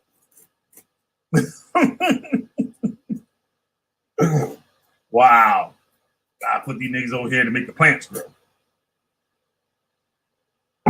That's deep. That's heavy right here. I feel okay. Agassiz's theory was known as polygenesis, referring to these many origins of the human race. It derived its strengths not only from its preservation of Christian tenets, but also from its association with Agassiz's own renowned work on the origins of animal species. Agassiz applied his views of animal taxonomy to humans. We must acknowledge that the diversity among animals is a fact determined by the will of the Creator.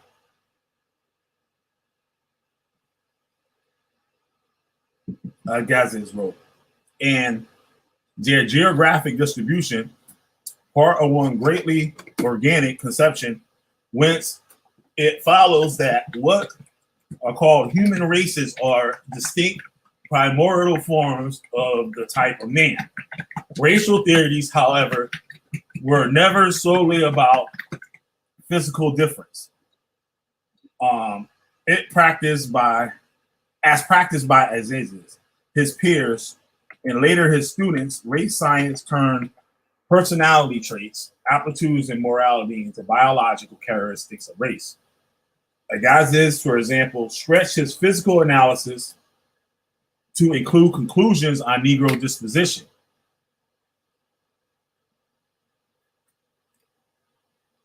Human affairs with reference to the colored races, wrote Agassiz, should be guided by a full consciousness of the real difference existing between us and them, rather than by treating them with equality. Among those differences were an African probability of proneness to imitate those among who he lives. And a particular indifference to the advantages afforded by civil society. The relationship between Aziz and Harvard, excuse me, y'all.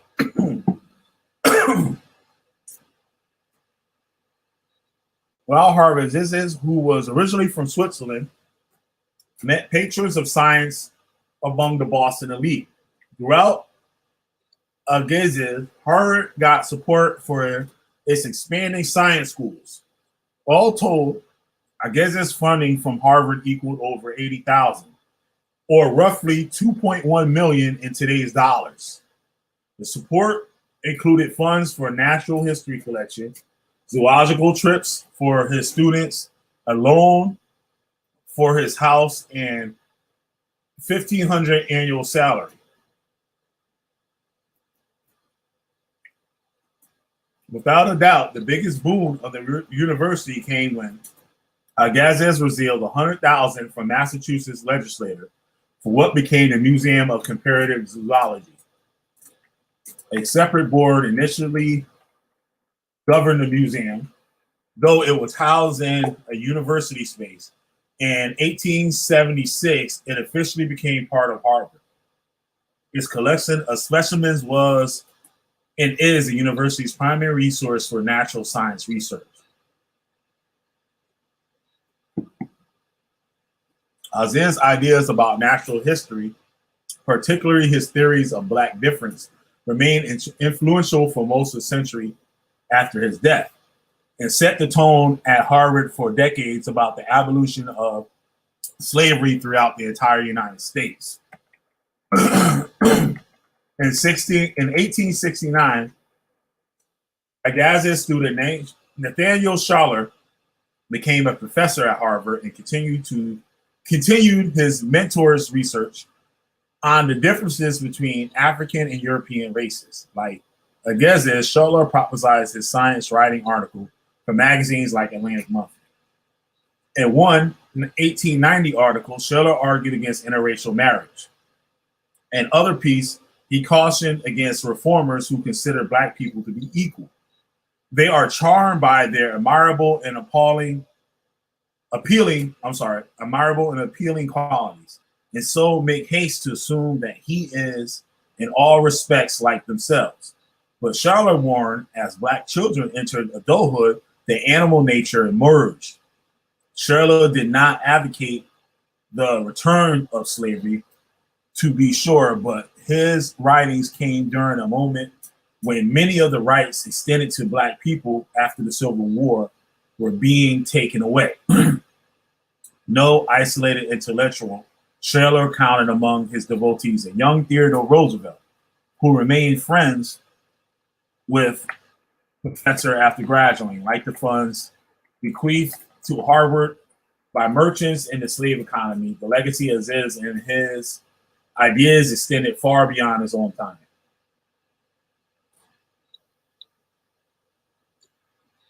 That's it. That's all I'm going to read.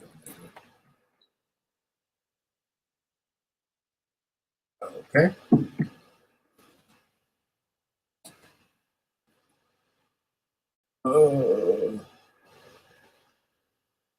Yep, so that's about it. Oh, snap. I didn't know you were still in here. You came back in. My bad. Wasn't looking at the screen. What up, dude? No problem. Had a buddy call me. No problem. All right. Now, what you were saying?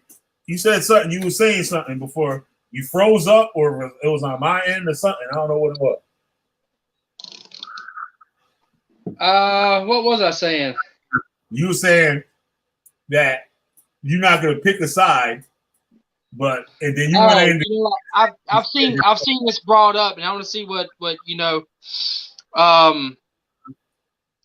Where's the where's the line between racism and preference, especially romantically? I think business wise, I don't think a preference would be able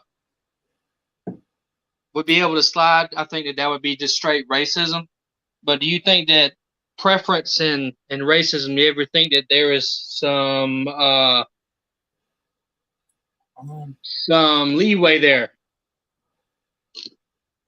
Like, you mean for somebody to be racist and have a preference of somebody else other than their race?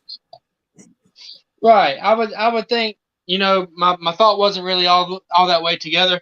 I think romantically, like, oh, I only like a white chick saying she only likes black guys, or a white guy saying he only likes Asian girls, or would you consider that racism, or do you think that there's that people should be entitled to their preferences?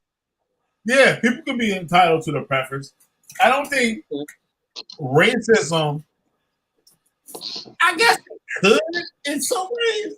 Because, like, only way I can look at that and say that it could is if you take out color preference and say, for example, weight. Right? Somebody might like, I don't know, maybe I don't know what I'm talking about too, but I'm going to try it. I'm going to try it. Maybe somebody only like big old fat women that like 400 pounds plus. You know what I mean? And could, I don't know, Tim, I had the way I was going to word it. Now I just lost it. I'm saying, like, damn, I was going to explain that.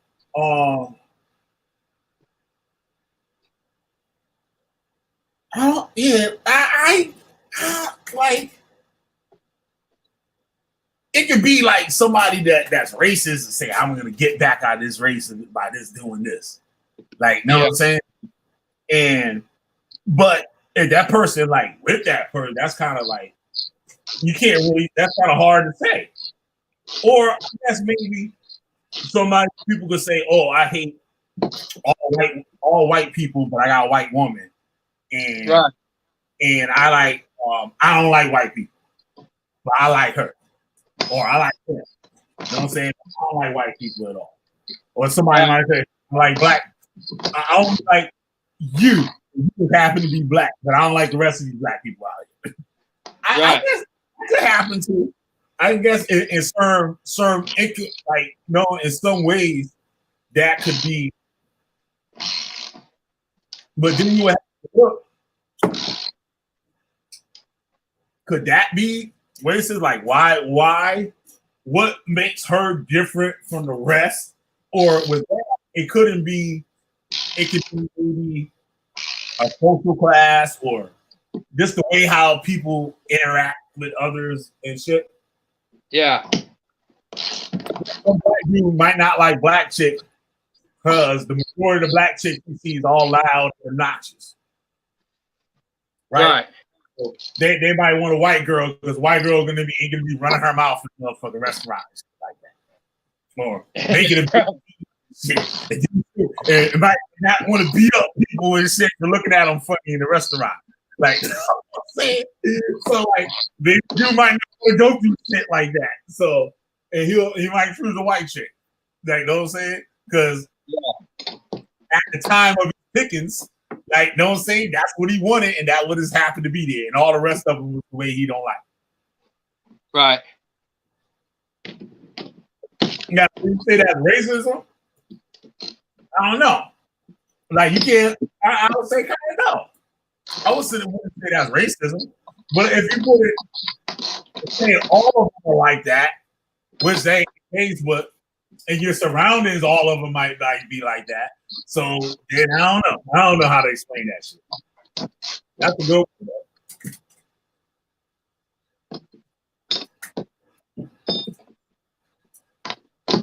You know what I'm saying? Right. I don't know. It's crazy. I don't know. That's a good one. Yeah, it's a touchy one. Make it out to be racism. Like, oh man. I don't know, man. That's just crazy. Yeah. Well, like, I prefer tradesmen from up north, honestly, because their work is tighter. I would think, a lot of people down south that operate on the good old boy system, a lot of the work is sloppy. They just try to get by with what they can get by with. I would think that a lot of tradesmen, whether it's trees or mechanics or what have you, and this kind of plays into the same thing.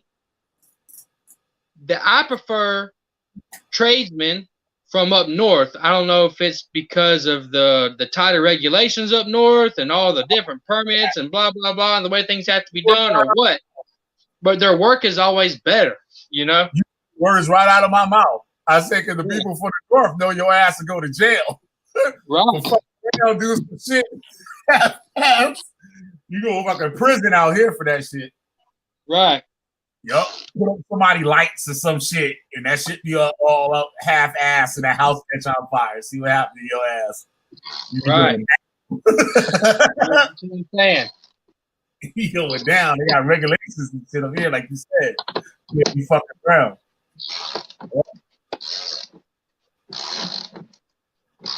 That's true. So, like, is that like a prejudice or something? Nah, it's like you just want the shit done right. Hey, call it what you want. Yeah, exactly. I need the fucking job done. Exactly. Yup.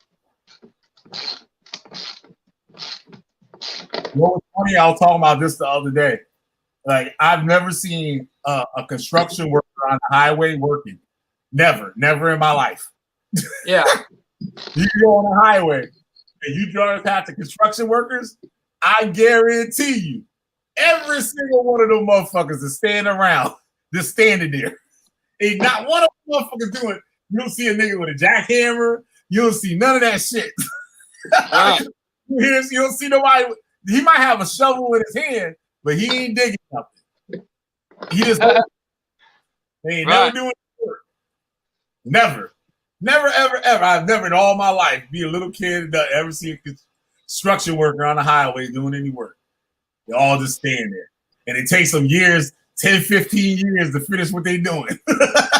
They drive by, they ain't doing a fucking thing. Not a damn thing. Just standing there. They get big money too. So yeah, man, but I gotta put the link for that thing before I forget. Like, you big dummy, you forgot the link. All right. Mm-hmm.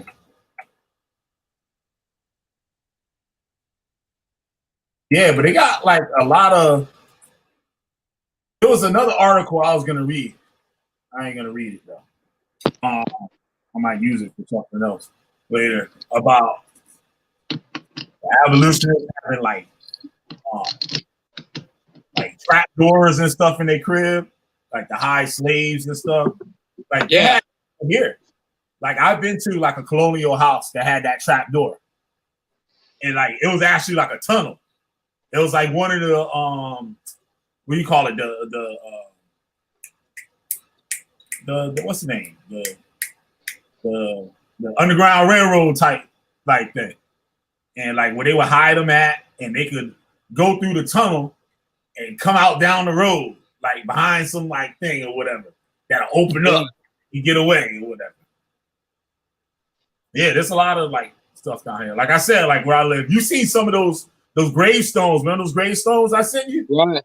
Yeah, that stuff like 1700s. That stuff before the Revolutionary War. Yeah, man. Down here in the South, these houses, got all kind of crazy stuff. You never know what you're gonna run up on, man. Yup.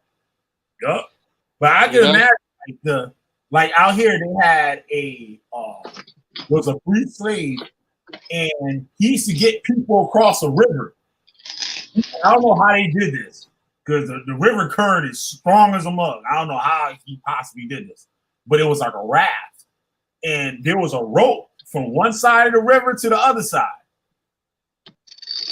And he will pull, like you would load your stuff up on the raft, and he will pull the raft across the river. Like that was his job. Like that's what he did. Like on his own, that was his business. Getting Yeah. people to work. There's a bridge there now. Like, but back then there wasn't no bridge. You know what I'm saying? You had to go across the water. There wasn't no bridge. But like there's a little bridge there now. But back in the day, there was like a rope tow, and you would tow the raft across the river. Right. But the says he did that shit by hand. Like he was literally pulling the shit across the fucking water. So that must have been a diesel ass dude, yo. You do some shit For like sure, that. man. Hell yeah. Yeah. Yeah, they all types of stuff like fabric making and like I've been into a colonial house that got all set up like it really was like back then.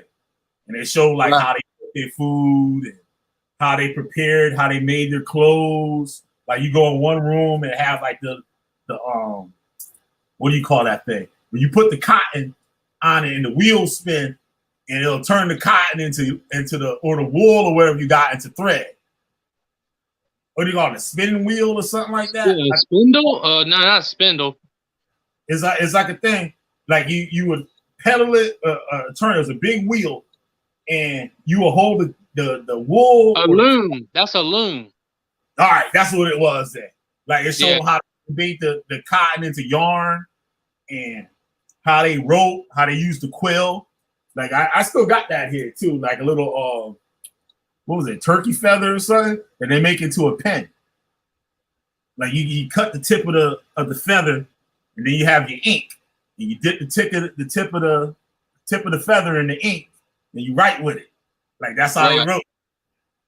They had like the how they washed their clothes, showed how they cooked, how they had the fireplace. You had to cook on the fireplace. Like they had a little thing rack where you have the little kettle and stuff that be up under there. So where you stored all your food, like you preserve like meat and vegetables and stuff. It showed you how they did that and stuff. And it's free. Like you don't even have to pay to even go in there. They just ask for a donation.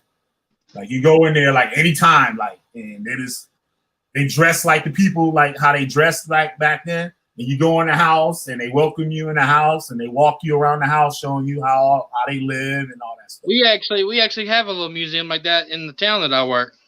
Oh, for real? Bring it up. Yeah, it's pretty cool. I went there as a kid. You know what you find a lot here in South Carolina? One thing that you find in people's houses? What? The big sex dungeons, man. You know what I'm saying? I got to redo my hooks, man. My hooks are off.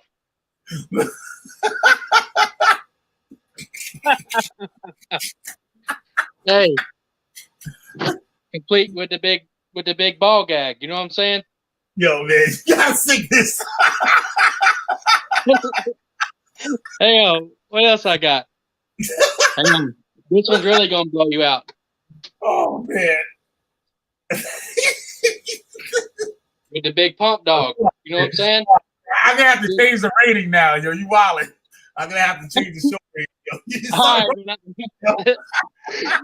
I just wanted to crack you up, man. Man, unbelievable, yo. Unbelievable. Shit's getting real weird in South Carolina, man. I'm having to keep up with the times.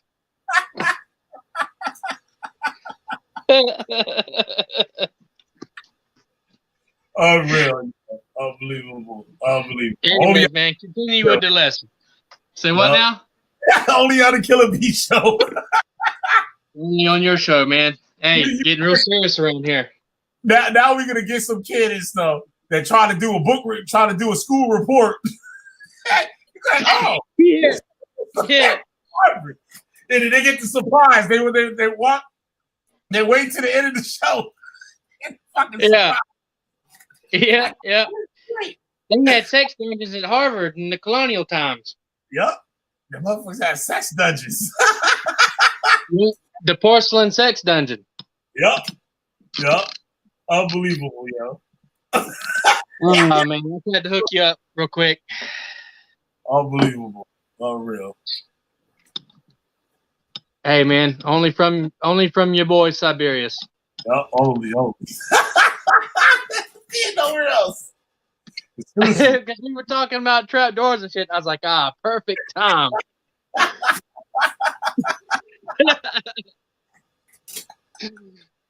Oh man. Hey, that's how serious I am, man. I got the fucking tools out, son. I'm gonna get this shit right.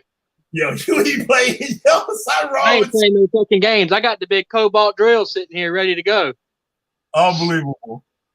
Yeah, man. I ain't playing no fucking games around here. Crazy? Not again. There's some South Carolina girls that's really gonna get turned out in this motherfucker. Put that in your school report. Oh man. Oh man.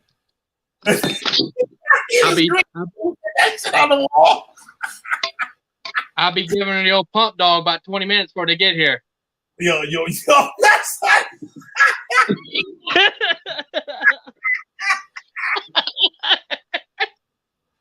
Oh man. Oh man. Hey, I had to get the white straps for the white sheets. You know what I'm saying? I even got white rope. You got to coordinate. Coordinate. Yeah, man, I'm coordinating. You know, I use ropes all the time in tree work. So you know, if I tie you up, you're gonna be tied up good. Yep. We gonna need a safe word. Oh man. Oh man. Yep. He's second pump. No, 20 minutes. Let's get over here. Oh, you're crazy. Oh shit. Gotta have a safe word come this bitch. Oh man. Well, it's that kind of show tonight. I guess it's that kind of show tonight. Yo, I can just imagine, yo. They say Harvard University. You can get all these people out here. Listen, this nigga can't read with the shit, but you know, we gonna listen to see what he got to say. Then it's gonna this part and shit. They're gonna be like, what the fuck? They're gonna be in the school. The teacher might put it on the screen and shit in class. Yeah. This guy, he goes by the Killer B, the Whisperer in the General. You know, he speaks a little urban, so maybe you kids might be able to understand him better than I do. Yeah. Shit. And the kids is hanging out waiting for the PDF. And here come your ass and shit with chains on the walls.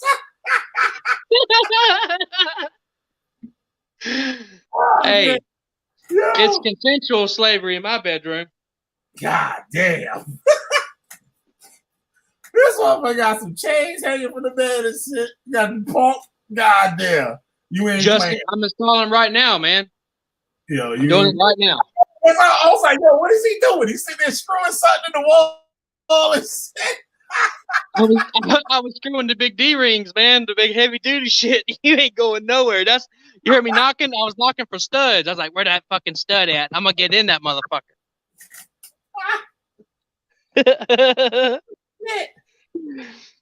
Listen, class. When setting up a proper sex dungeon, you gotta find a stud so they don't escape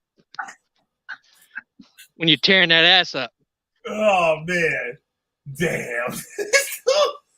Hey, I'll be like, don't forget to say the safe word right before I put the ball gag in their mouth.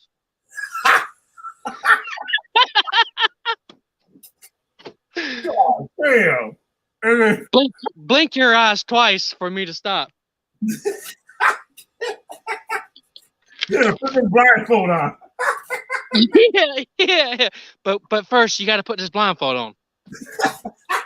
I'm gonna be like, just fart. If you want me to stop, just cut a fart. Trust me, I'll get the message. Oh man, damn! I had to just lighten the mood up, man.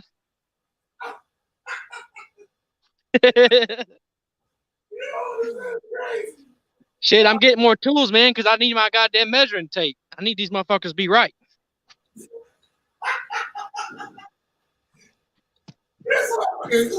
God damn. Hey, I invited this girl Monday night. I was like, yeah, just come over to the house for a little bit of wine. Oh, yeah, we gonna wine, all right. Wine and dine.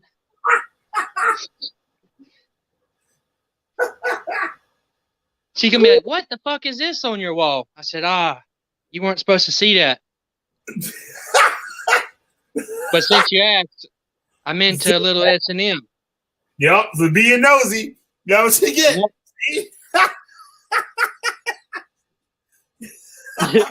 Well, Hey, I got the furry handcuffs, man. I got these fucking furry handcuffs, but they don't really lock for real. So I'm like, nah, I don't want that shit.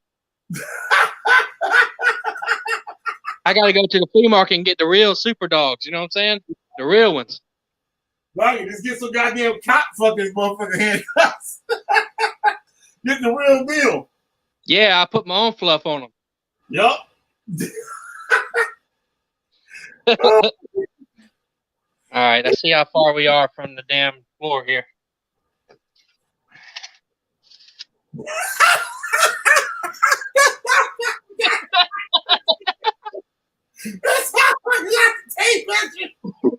Oh, all right, shit. 50 inches. All right, that's good.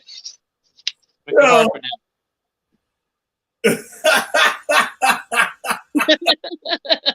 Yo, you got sickness, man. Something wrong with you, man. Something's wrong with you. that. Hey, hang on. I got one more thing to show you. Something wrong with me, too. I just spent like the last 10 minutes looking for a lighter that was sitting in my pocket the whole time. And shit. You know what this is for? That's to drill a hole.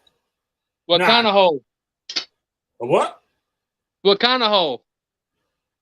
Like in the floor or something? Wait, nah. Nah, man, that's the glory hole drill. Yo, you stupid. Yo, you. So you gonna put a wall up? So you gonna put a wall up now and cut a hole? Well, these walls are too thick, man. My damn pecker ain't that long, so I gotta get a. I gotta get another sheet of this and set it up in the corner, man. I'm gonna brace it into the corner, and I'm gonna be like, that should be right there, right below waist length. I'm gonna fucking drill her up, man. I'm gonna have it at my level, so I ain't gotta bend my knees or get on my tippy toes or nothing. I'm gonna stand there. Oh, shit. This motherfucker makes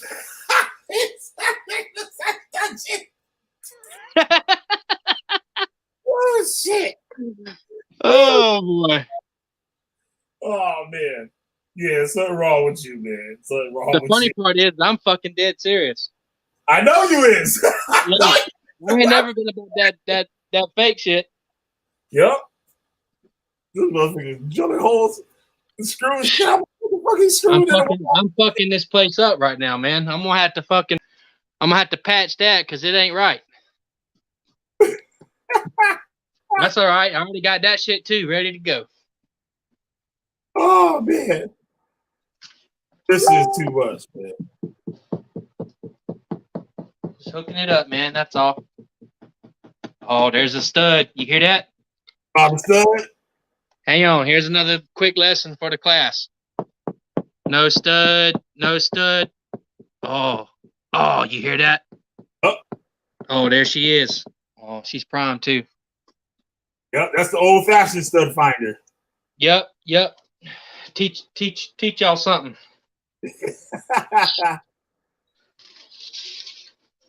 You gotta get it right. Because you don't want one girl's arm to be loose and the other one be super tight. You know what I'm saying? Yep. So you want it right. Her ass trying to play you and shit and pull that shit out the wall and shit. Like, you can get out of this. Hey, look at these damn screws. That shit ain't coming out.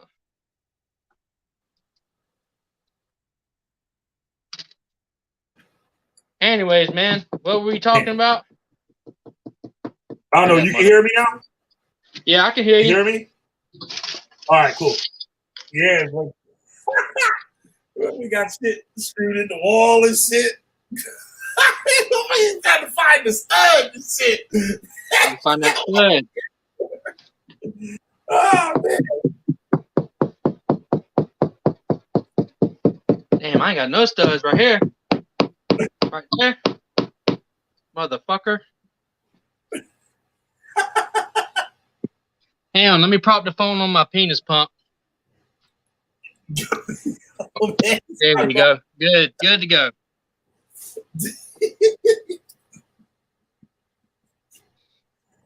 Unbelievable. Well, I was trying to make this a G-rated video and stuff, but you know that shit just went south. Can't do shit about it. That's what you get for having your boys on, man. People that go watch this shit and you're like, oh, this is educational. Even though Oh, shit. This might could go viral. Yup, could go viral and shit. That's all right. Hey, let me show y'all this. I did get these, but the holes. But I want to use like some real rope, like some rope I use at work, and the holes is too small. That's why I got them big D rings. Yeah, that's the real shit right there. Yeah. You hang goddamn punching bags and shit from. Oh shit, man! I could find the stud up in the ceiling, and I got like a harness, like a tower harness, where I used to climb towers. Man, I could rig a girl up, man. I don't have to buy a sex swing. I can make my own sex swing. You can have tight ropes up in that motherfucker's flying trapeze. Dude, I'll have a girl strung the fuck up in here. It'd be her damn wildest dreams come true. Right? That's what it is, man. Hey, dating tip 101. Year 2021, no more dates. Either you coming to the house or we ain't seeing each other. Straight like that. I went and spent about $50 on some wines that I like. I like Lambrusco Emilia. I like Moscato from the Asti region. And I like Ruscato. All sweet, chilled wines. Yep. 2 of them are red. 1 of them's not. I ain't drinking no bitter ass wine. Bitter wine? Huh? Yeah, man. That shit crazy. You should it's real serious around here. You should be making that Siberia's wine out that motherfucker. Have something in that motherfucker. Have something in that motherfucker, man. Yep. Yeah. Either they're coming over to drink wine and smoke a little weed, and if they really trying to get wild, I'll toot them down. Yep. Oh man. You know, I'm a connoisseur of the finer things in life for sure. I got it. Put away for a rainy day. You know what I'm saying? Ready to go. Yo, what do you think about that shit that happened at the Capitol building? That chick they killed and shit. She was hot too and shit. She was all right, man. I think that all that was a bunch of fucking actors. You're not fooling me this year. That's some bullshit. I'm not even paying. God damn, you don't fuck the whole shit up. You on the conspiracy shit? You think they was all actors? Fuck yeah, man. You not doing. You think me and you could just walk up and all of our buddies could just walk up and break into the big house, the biggest house in the goddamn country? Yeah, a bunch of white people can. Ain't no niggas can do that shit. White people can do anything. I guess so, man, but I'm not buying it. I'm not buying it. I think at this point, they shot her motherfucking ass though. They shot her motherfucking ass. Yeah, they did. That's very unfortunate, you know. But she was there. She was there involved. You know what I'm saying? You don't see me there. Why ain't the white people tearing up the motherfucking nation right now because of that? Why they ain't out here marching the street tearing up the motherfucking shit? Because white people ain't supposed to be climbing through that goddamn window. And the motherfucking cops shot her monkey ass and shit for that shit. I think because white people don't really stick together like that, man. Shit, they stuck together that day, motherfucker. Yeah, but as a whole, you know. When you saw that dude that was helping the lady through the fucking window, and you heard that shot, homeboy hands was up like, I ain't doing nothing else. Yeah. He had his hands up. They wasn't playing. That's the motherfucking goddamn government building. That's a federal motherfucking building. They ain't no motherfucking little town hall shit. See, they let the niggas take the town hall. They do shit like that. Go up in the motherfucking Capitol, try that motherfucking shit. Your ass gonna die. your ass gonna die.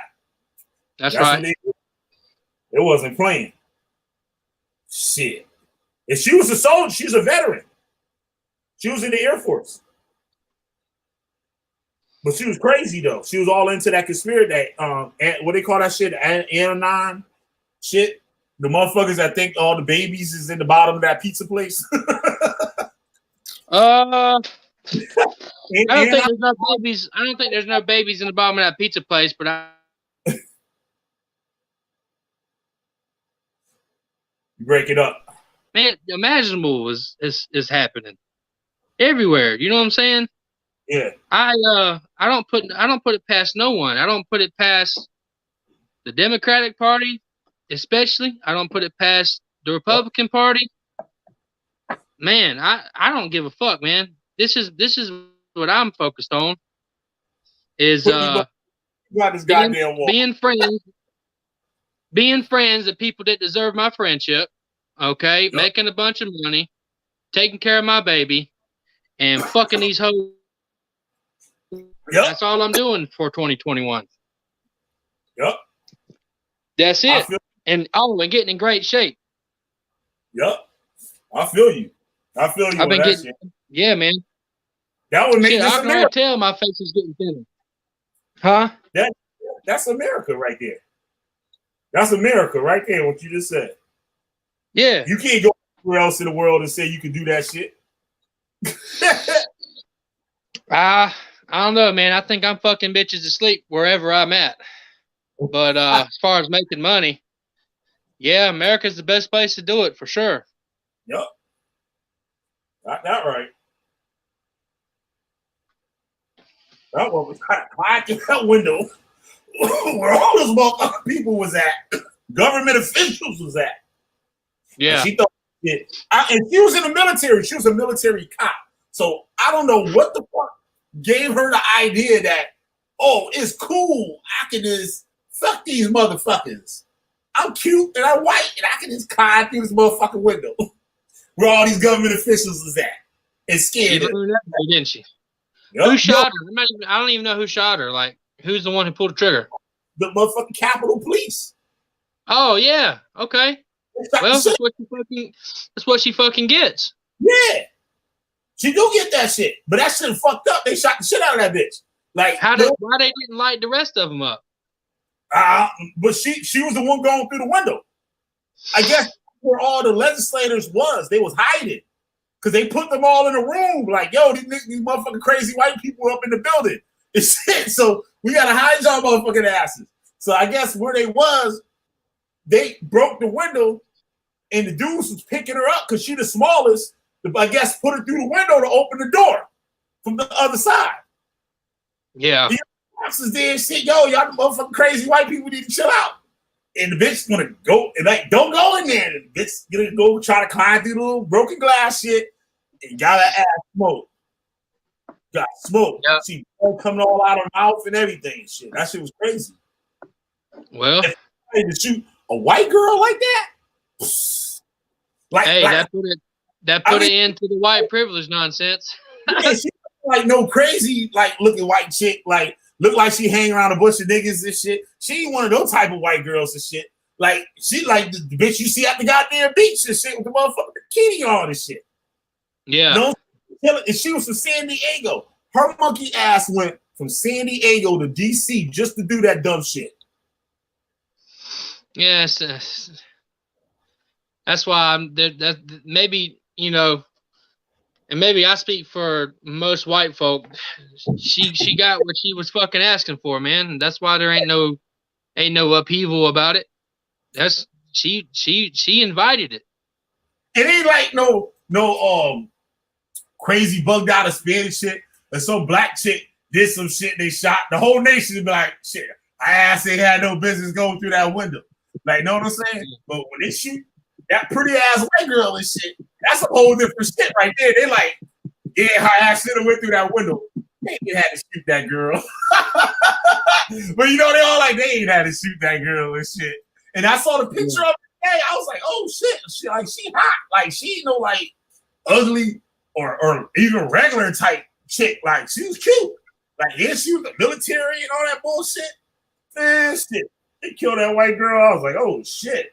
You know, she was probably a bitch, honestly. Yeah. Yep. Oh, she was. Because she was cussing out customers. She owned a pool company, and the motherfucker got an opinion, and now she got to go off on the motherfucker and shit, and talk about homeless people and Trump and fucking all types of shit. And the babies is in the pizza fucking restaurant type of shit. You know what I'm saying? So the dude said, yo, I had to call the company and tell them I no longer wanted their business. And they said, you got a problem with doing that shit to motherfuckers and shit. We talked to her. We're like, yo, y'all ain't coming back here. Nope. Straight like that. I wouldn't listen to it. No, yeah, I would listen to it too. I'll let her talk all that shit. I'd be like, shut up, bitch. Yup, exactly. Exactly. That's exactly how we do that. Yo, crazy bitch. Yeah, get the fuck out of here, crazy bitch. Yep. And go clean my pool shit. You motherfuckers Like, you know what I'm saying? And just let that shit go on and be glad to see her. So when you tell her to shut the fuck up, crazy bitch, you get it. Like, no, I mean, it's cool. Yeah, you come in to clean my goddamn pool, you get the fuck on. I don't want to hear that bullshit. Yep. I would like just to say that, just to be able to say that to her. Like, know what I'm saying? And get away with it. You doing the stupid shit too. So it's mutual. I like mutual shit talking and shit. Like, I don't mind that shit. You get to say what you want to say. I get to say what I want to say. Yeah, but she went from San Diego. She closed her store down. She closed her business down and flew her ass to the DC to go be in that shit. And she said, we're going to storm the Capitol. We can't be stopped. Nothing can stop us. Yeah, all right, bitch. Climb through that window with the rest of all those important white people at. See what happens to your ass. Shot the shit out that bitch. Shot her in the neck. Killed her motherfucking ass. Now motherfuckers saying she'll martyr and shit. So they might put this bitch in the history books or something. But nope. It's like crazy. Just like when I said, with George Floyd, he was a piece of shit. Well, she's a crazy bitch. Fuck her. You know what I'm saying? Yep. What she gets. Yep. But I don't see nobody tearing up the motherfucking nation for her motherfucking ass, though. I don't think we will. I don't fucking think we will. Yep. She had a business climb through that window. That's number one. They ain't had to shoot that white girl like that. But she ain't had no business going through that motherfucking window. Crazy mob coming into a federal building. Yep. I would have been like, no, baby, you don't have to do all that. Just come on over. Into a federal building full of millionaires. Like, you so pretty. So come on over here with me and shit. Let the motherfuckers go through that window. Come on over here with me. Make America great again. Yeah. I'll make America great again. Come let me know if these D rings are level or not.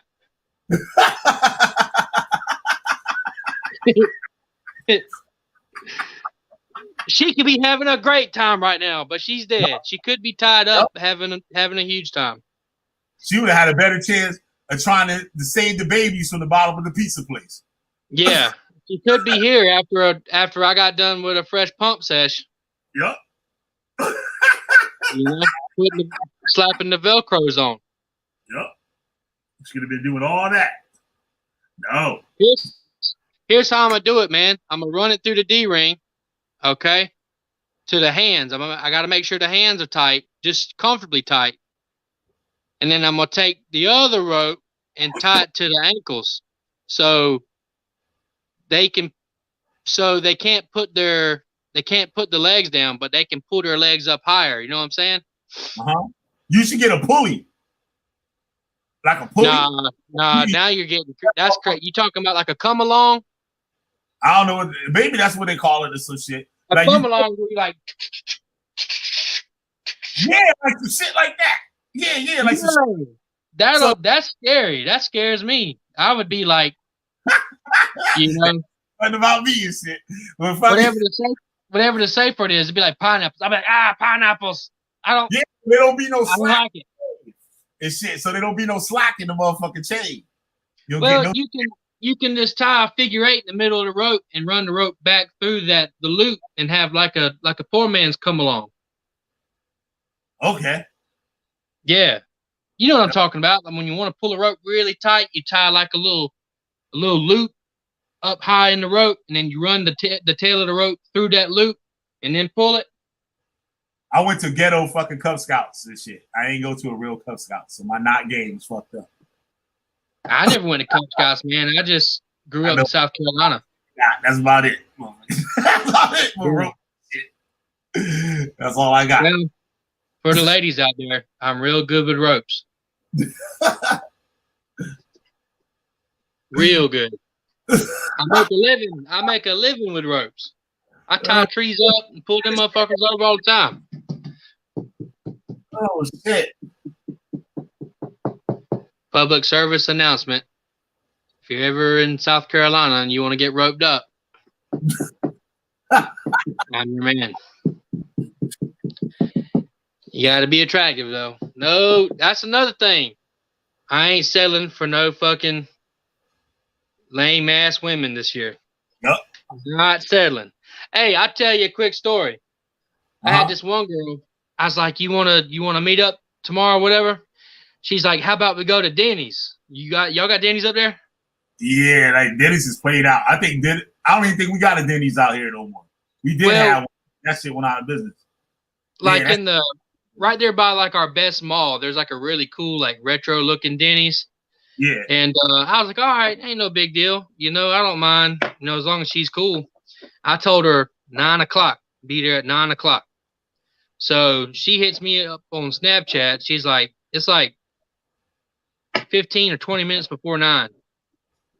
And she said, I'm here. You know, smiley face, blah, blah, blah. I said, okay, no problem. I'm on the way. And then it's like 8:55, and I said, hang tight. I'm right around the corner. And she's like, oh, I just put my keys in the car to leave. I said, why? I told you 9 o'clock. She's like, oh, I don't wait for no man. Oh, man. So it's like 9:01, and I pull in.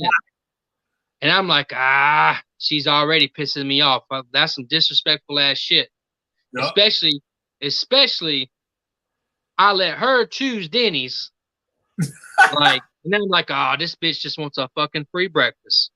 So I get out the minivan. I'm rocking. If our boy Big what's his name, who sleeps in a van? Oh, right.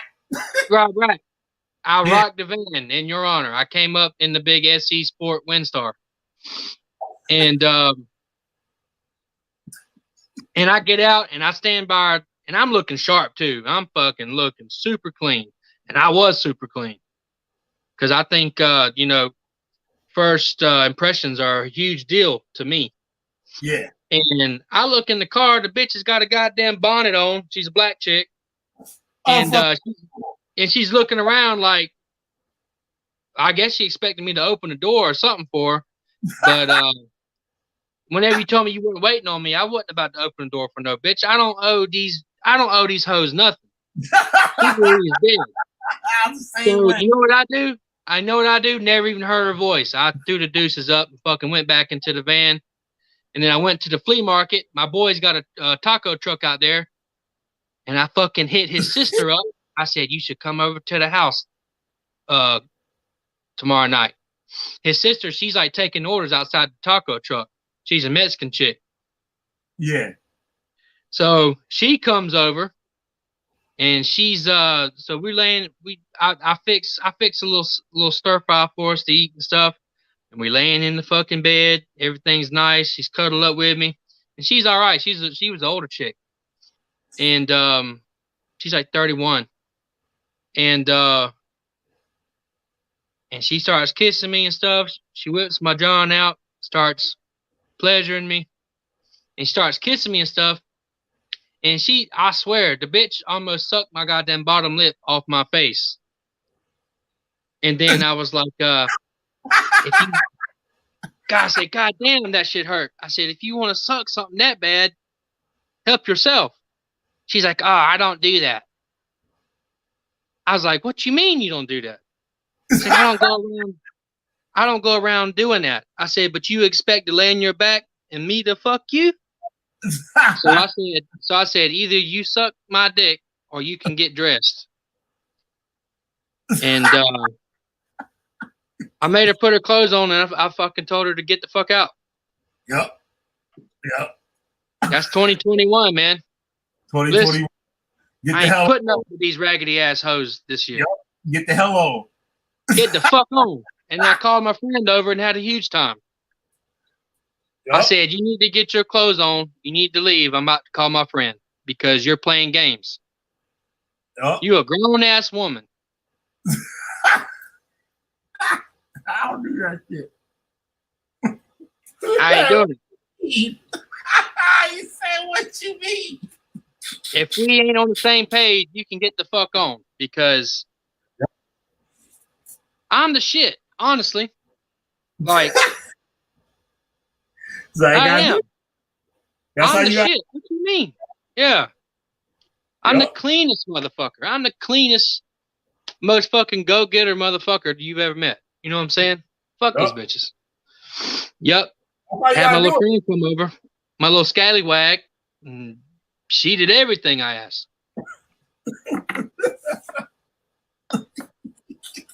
She's smiling. That's priceless. Welcome to 2021. One guy's bitch wearing a goddamn bonnet and shit. Like, what the fuck? Yeah, she's like, and then she said, and then like, I never replied. She said, she's like, oh, I guess you don't open doors for ladies. Not disrespectful bitches that show up with a bonnet on.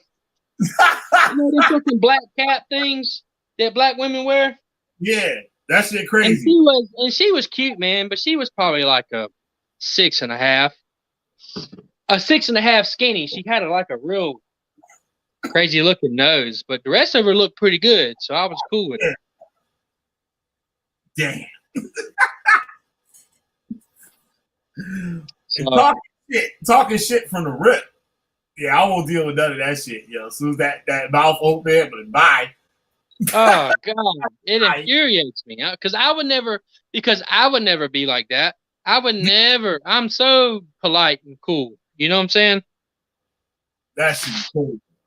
I would never say some bullshit like that. Oh, I don't wait for no man. Well, you just got your fucking time wasted, bitch. I went and fucking wasted it. I went to go waste another bitch's time. Yep. I sure fucking did. Motherfucking Denny's no goddamn way. Yeah. Fuck, I said, fuck Denny's. I'm going to go eat some tacos from my boy. Exactly. And they was good as fuck, too. He's real goddamn Mexican, man. Them shits was blazing. Yep. Talking about with the radishes and the cilantro and the lime. Dude. I wish I could send some your way, man. Yeah, motherfucking taco. Yeah, y'all got real Mexicans out there and shit making real shit. Oh, we got real shit. This shit is so good. We got a few, like we got a good like little Mexican community out here. So there's a couple places that's real good. Like the real good ones got crickets. Like that's when you know you have some real shit. The motherfuckers sell crickets. Grasshoppers? I've seen grasshoppers before. Yeah, whatever the fuck they is. I think they're just crickets though. I looked at a cooler and the motherfuckers had a bag full of them shit. So I was like, oh shit, fucking goddamn crickets. Now I looked at that shit on my life. That's a common thing. Like that's one of the things like they eat and shit. I know a Puerto Rican dude. He said his grandmother used to make cookies out of crickets and shit, like dry and crush them all up into a flour and make cookies out of them, motherfucker. Yup, cricket cookies. Damn, the comments are dead. Shit, one motherfucker, you the only one up in this motherfucker. This is a struggle scream right here. God damn. Yeah, and all this ill ass shit we talking about. There's one motherfucker watching. I think that's just you. Yep, this is a struggle scream. Fucking lame, man. But you want to talk about some bullshit? You got like 300 people watching. Yep. It's a struggle scream and shit. That's how I'm living right now. I was on Rob Rack shit. I've been on Rob Rack shit lately. Really? Rob Rack shit. I cussed Judah out and shit again the other night. Oh, yeah? I mean, yup. Cussed him out. Rob got to quit playing, though. I'm going to get on his ass and shit if you don't stop fronting and shit. Like, he be trying to save that motherfucker. I'm like, why the fuck you trying to save this motherfucker? Like, you know what I mean? We be trying to save. Rob Rack. If I Yeah, ever saw Rob Rack in person, I'd fucking throw a sausage biscuit at his fucking head, man. The other day he was like, "Yeah, I'm supposed to be at work right now, but my clothes ain't dry yet." Shit, I'm like, God damn. He said, "But they know I be late and shit. They know I be late." You know, KK, she likes them rough white boys, man. Well, I'd have her I'd have her strung up. Ass in the air, boy. Talking to her and stuff. She traveled. Uh-huh. Like, she's been around the whole goddamn world. She'll run circles around Rob. She's been all over the world. She's been in all these countries, South America, Africa.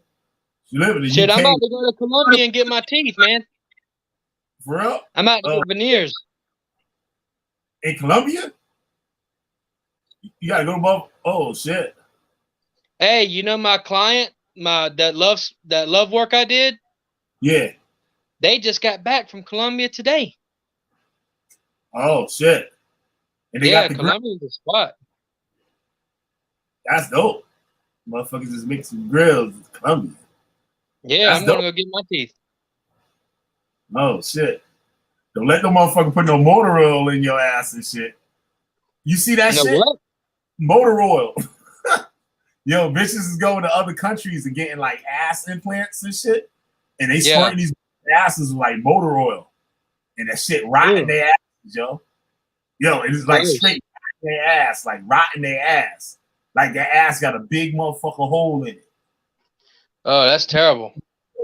They was putting motor oil.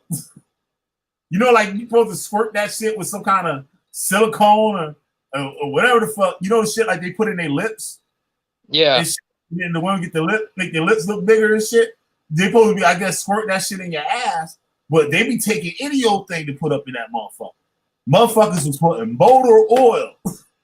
All my boys went and got their teeth done last year, and their teeth are great. So I'll be going to a reputable guy. Yeah, that shit is crazy. Yeah. Well, hey, man, unfortunately, I have to do fucking tree work all day tomorrow, man. So I'm gonna start winding her on down, man. I'm gonna have to finish my sex dungeon tomorrow night. Yup. Yeah. Hey, I'm about to have some video. Don't worry, man. I'm gonna send you some exclusive content once I get some women up in here, which won't be long. It'll be this week. Oh shit. Yep. I'm gonna send you some exclusive content, man. I'm gonna send it to Telegram. Oh damn! I ain't been on that shit in a minute. I know. Nobody saying anything in that motherfucker? Ain't no one said shit, man. I checked it today. What's today? Hey, what we gonna do about old buddy, man? I need some information. Yeah, we gotta get this motherfucker. If you had the money, could you find out the information I need? Do I need to send you some money? Yeah, that shit easy to do that shit. But we can talk of that shit after. Okay. That shit off. Yeah, because you probably need money to get into that, don't you? Yeah, for like the exclusive shit. Yeah. How much? I don't even think it's a lot. That shit like a couple dollars, some dumb shit. Yeah. I'll send it to you, man. Ain't no big deal. But yeah, I need that. I need that real bad. Medicine Man been making some videos. Is really? that yeah. Huh. What's it called? Swamp water? Yeah. Yeah, him. He been making some videos. Like he did like 3 of them, I think, back to back. Like a few week or two ago. I'm gonna check him out. Hell yeah. That's the dude, man. He's the real deal. And I had some dude talking about Cthulhu. I was watching this other dude. He was talking about Cthulhu. Ben S. Kane or Quinn? Kane? Nah.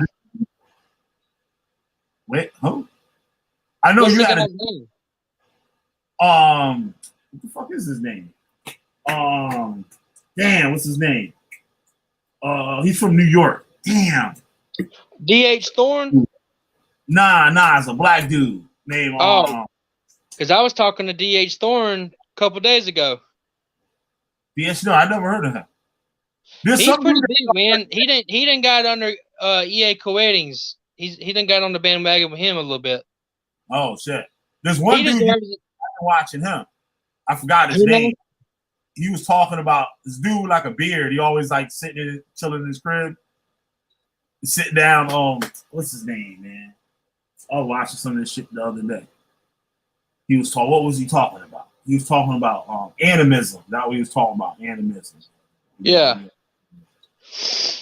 You know, man, after I did that work, that big work where I got all that money, I've been focusing on the physical, man. I haven't really been into the occult that much, to be honest with you.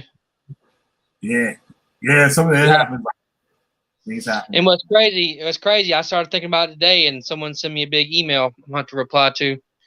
Someone wanting some work, which is always good. Yeah, I was doing some shit the other day, and I was like, "Oh shit, this shit keep repeating. Like this shit keep happening." Like I was like, "Oh shit," and behind something like, I was like, "Damn." Yeah, it's weird. Like I see now how it is like an individual kind of thing, and it's like kind of like what worked for you. Like you learn what worked for you, and you get to understand like your own method of like your whole thing, what you're trying to do. Yeah. You know, and I've just been focusing on the physical too. Like this year, I'm not going to spend any solar money. I'm going to have the company create me a savings, and I'm not going to spend any of my solar money. They're just going to have to write me a big fucking check at the end of the year. That's dope. Yeah, you do that shit like that? Hell yeah. And then I'm going to buy a fucking house. I'm going to have a house. Mark my words. I'm going to have a fucking house by the end of this year. I'm going to have 2 bucket trucks, and I'm going to have a new truck, a new dump trailer, and possibly a skid steer to go along with my Mini X. At the end of this year, I'm going to have all of that. That's how fucking hard in the paint I'm going to go. I'm going to have a fucking house. It might be a fucking house on the lake because we're talking about we all going in on a big property on the lake, and then we all build houses and we all live together. Like that might fucking go down. Yeah. Wow. Wow, that's So dope. to our fucking enemies who think that we're bums, no. We just ain't got time for no bullshit. I've been fucking killing the game. I'm going to work tomorrow. I'm going to go knock out 2 jobs tomorrow. Wow. On a Sunday. Yeah. Man, my baby mama's going to fucking hate me. You have gonna fucking hate me. There's a thing that they take down trees. I guess they got to be smaller trees and stuff. It's a machine. It just runs over the motherfucking trees like a lawnmower and just grinds them all up. Yeah. That's like a forestry grinder, a forestry mulcher, and you can put it on an excavator too, which would be so dope. Yeah, I would love to have one. Actually, when I get this skid steer, I'm gonna try to get that as an attachment. I'm gonna try to go get it like an auction or something. Yeah, that shit is crazy. I see it like in this through like woods. Like how somebody got a grown up lot or something, and this thing just runs and just like knocks over everything. Like it got like decent sized trees too. Like it's not like I don't know like real big shit, but like you normal pine tree or something. This motherfucker just run that shit over, and it's grinding. There'll be nothing left on the back end. There'll be shit there. Yeah. I'm gonna have a chipper too. We're gonna have a chipper. Yep. We're gonna have a fucking chipper. The bucket truck I'm gonna get is gonna have the chip bed. That's probably when I'll make my next video. Fucking wood chipper. You ever heard of wood chipper murderer? Wood chipper murders? There was a dude in Connecticut and shit. He fucking killed his wife and put her through the goddamn wood chipper. And the only way he got caught, he returned the wood chipper, right? He rented it, he returned it, and they found evidence like they had like a piece of a tooth and like some hair was stuck in the blades. Like he cleaned it all out, but they still was some shit up in there he didn't see. And they fucking found that shit. And my boy, he was locked up with that motherfucker too. He was locked up with that motherfucker. Wow. Yup. Motherfucker Woods. He just got out. He just got out like a few months ago. This shit happened in like the 80s. This shit happened. Like the early 80s it happened. Yeah. He just now. He just made parole. Yup. He living right back out here. That's crazy. If our enemies see this, they need to know this. I've got money to buy sex dungeons with, and wine, and I just all these tools are new. Thriving business. You know what I'm saying? Got new guns ready to go. Got the new little fireplace right there, killing the game. Fucking all new sheets, all new curtains. You know? What the fuck are you talking about? Yep. You can't get no cuts. You got the gun right next to you. I understand. That's just so. Yeah, I like to keep my gun. I like to keep my gun right beside my penis pump.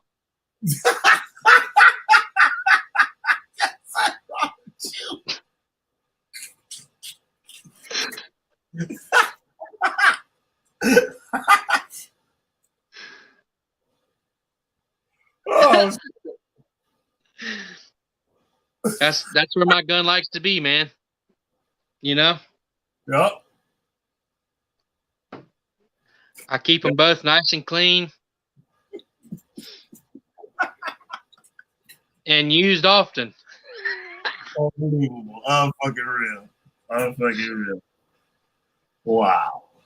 Yeah, man. This shit crazy. Yo, what a stream too, yo. We got nobody watching. We got one motherfucker up in here watching this acting a fool. Like, slavery. I should the shit that I come up with, I should probably get into comedy, man. I just can't stage it. I can't stage it, man. It has to be on the fly. Like, I'm a freestyle comedian. You know what I'm saying? It's hard for me to think about staging funny shit. Yeah. Well, this one day, blah, blah, blah. You know what I'm saying? I just, as it comes, I like to just hit it. I'm like the Lil Wayne of comedy. See, out here, that shit get your ass beat out shit out here. Like, I want to go do some comedy. I start talking shit about somebody in the crowd and shit. Motherfuckers be waiting for a motherfucker outside. Really? Hell yeah. Hell yeah. Straight like that. You got to go where a bunch of white people at and shit. You talk shit to white people. Oh, I go to the white people. Well, I don't think I'd be a comedian that picks on people. I've got too much funny. I've got too much funny shit, man. I tell you about my boy breaking his leg at the party the other night. I think so. I think you did mention something about somebody breaking the leg. Well, go ahead. Yeah, he got his money stole. Wait, I think so. Go ahead. I think I remember that. And he broke his leg, and there was like 3 beautiful girls sitting on the couch, and he's a big fat dude. And he's super drunk, been doing blow all night and smoking weed, and he's just belligerent. And like, he's a real big fat dude, man, and he breaks his leg just dancing. That's how big he is. I was like, damn. Yeah, and he tries to get up, and I swear, he flashes these girls.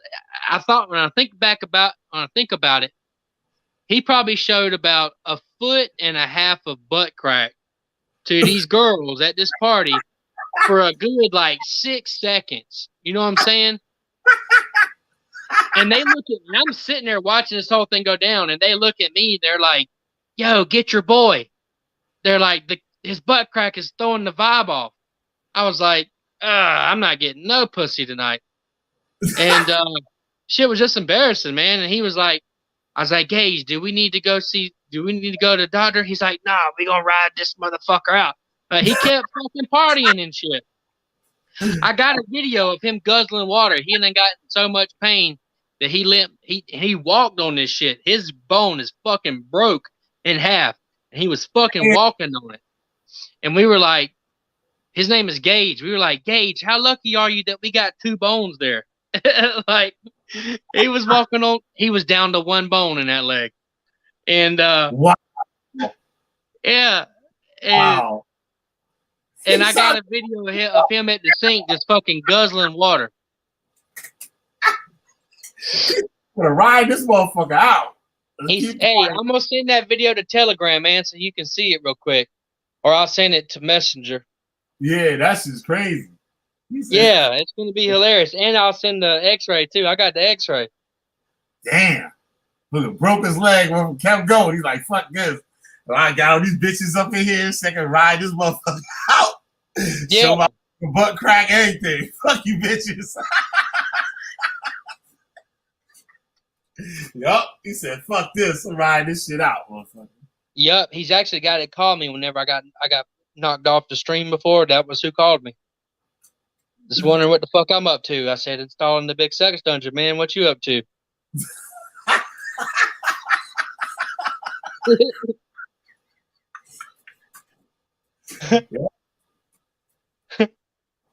Hell yeah. That shit crazy. Okay. Wow. Yeah, man.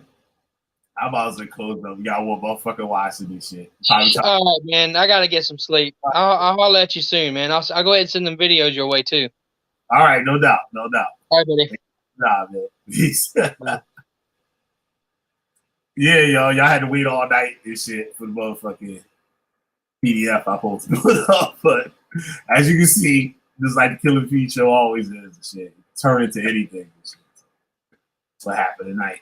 But it was good. I think I might, I'm gonna leave the video up and make another one, another edited one and put that one up in the lesson. So and just have this in the regular video stream.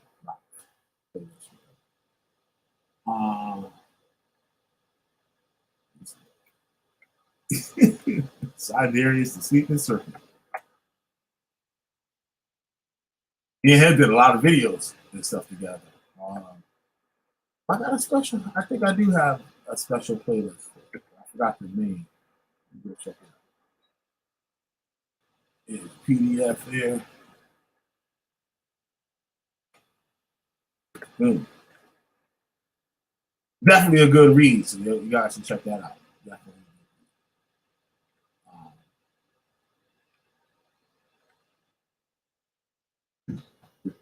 For the sex dungeon, unbelievable.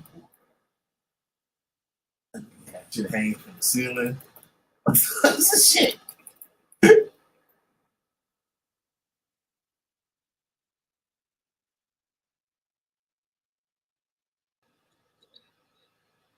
See, that's why y'all black women be going. And you go to see that motherfuckers. Y'all motherfuckers ain't got no shit hanging out in our room and shit. Shit, I do. Okay, about.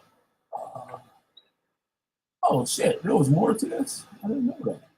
Oh man, watch y'all to find this out earlier.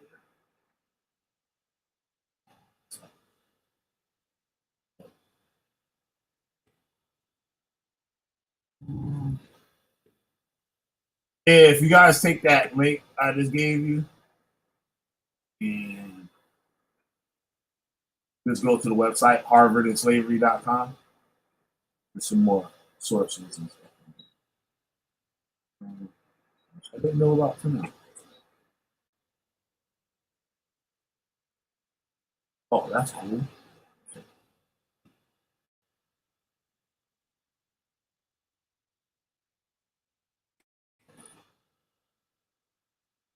I played that. Oh, well, too late now. So I'm going to get up out of here. Back to the here.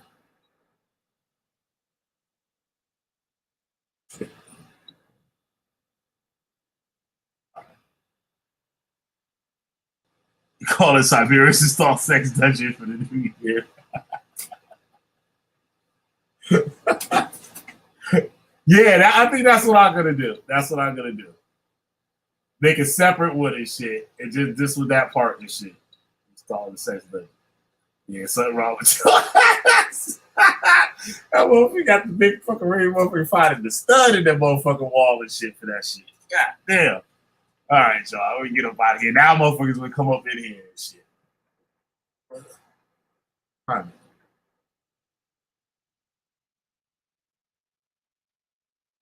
12:25. That's right. I usually be going out later anyway. Anyway, I'm up out of here. Y'all have a treat and shit. The motherfucking show. I can tell you that. You get your learning, and then get some other shit. Y'all see what it is. I played Josh song. Should have had it.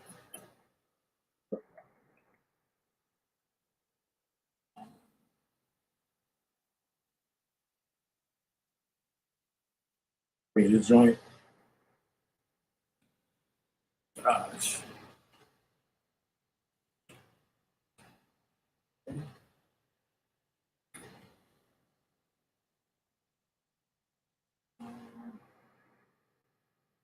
Shine.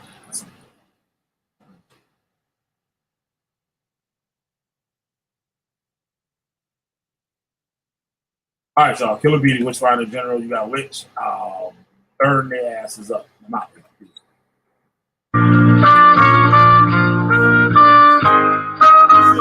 Y'all know what it is. Yeah. Feel it. Feel the pressures of everyday living. Yeah. Wondering what a system will be given. Driven to do better.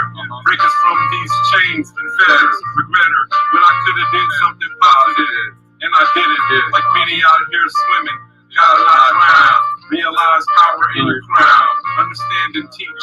Wipe away the little child's frown. You know how I get down. Bring the truth. Tighten what's loose. Spread mercy. Even if you refuse. We got breath. We got next. We got Jews. Written throughout numerous generation texts. I don't need to be liked, but there will be respect. Yes, sir. Talk with your highness on the daily. Tell me workplace is crazy. I say unite and do something amazing. Caught up in your emotions, you get lazy. Get lazy. Don't want to become the devil's plaything. They say Josh is a Christian. They say he lacked power-wide vision. Y'all done changed descriptions. Moses water drop. Nourishing my crops, saving lots, respect the Dama on top. Y'all lost, that's why I'm biding my time. We know it's filthy crime. You should respect my mind, the grind, as we better our economy. Do it. Transform the party system folly, no illegal robbery. I get judicial as a nation. I don't care if you choose plants or bacon. Still gonna feel these changes. Still rearranging scenery, connery. Canaries honoring, prepare me. Lose you devils for the well-placed fine. Suleiman wisdom, continue to drop dimes. Aight, man. Drop limes go well with my lily koi produce. Expose you fools who continue to want the noose. You approach with caution like I'm a moose, but really on your own island like goose. Prepare for the onslaught. Nibiru in the malt drop. Drink it poured out on the new nation. Magnetic field shift insulation. All praises. Yeah. I got me a box of Crunchberry joints. Woo! I ain't had this shit in a long time. This motherfucker gonna be good. All right, y'all. I'm out. The cereal shit.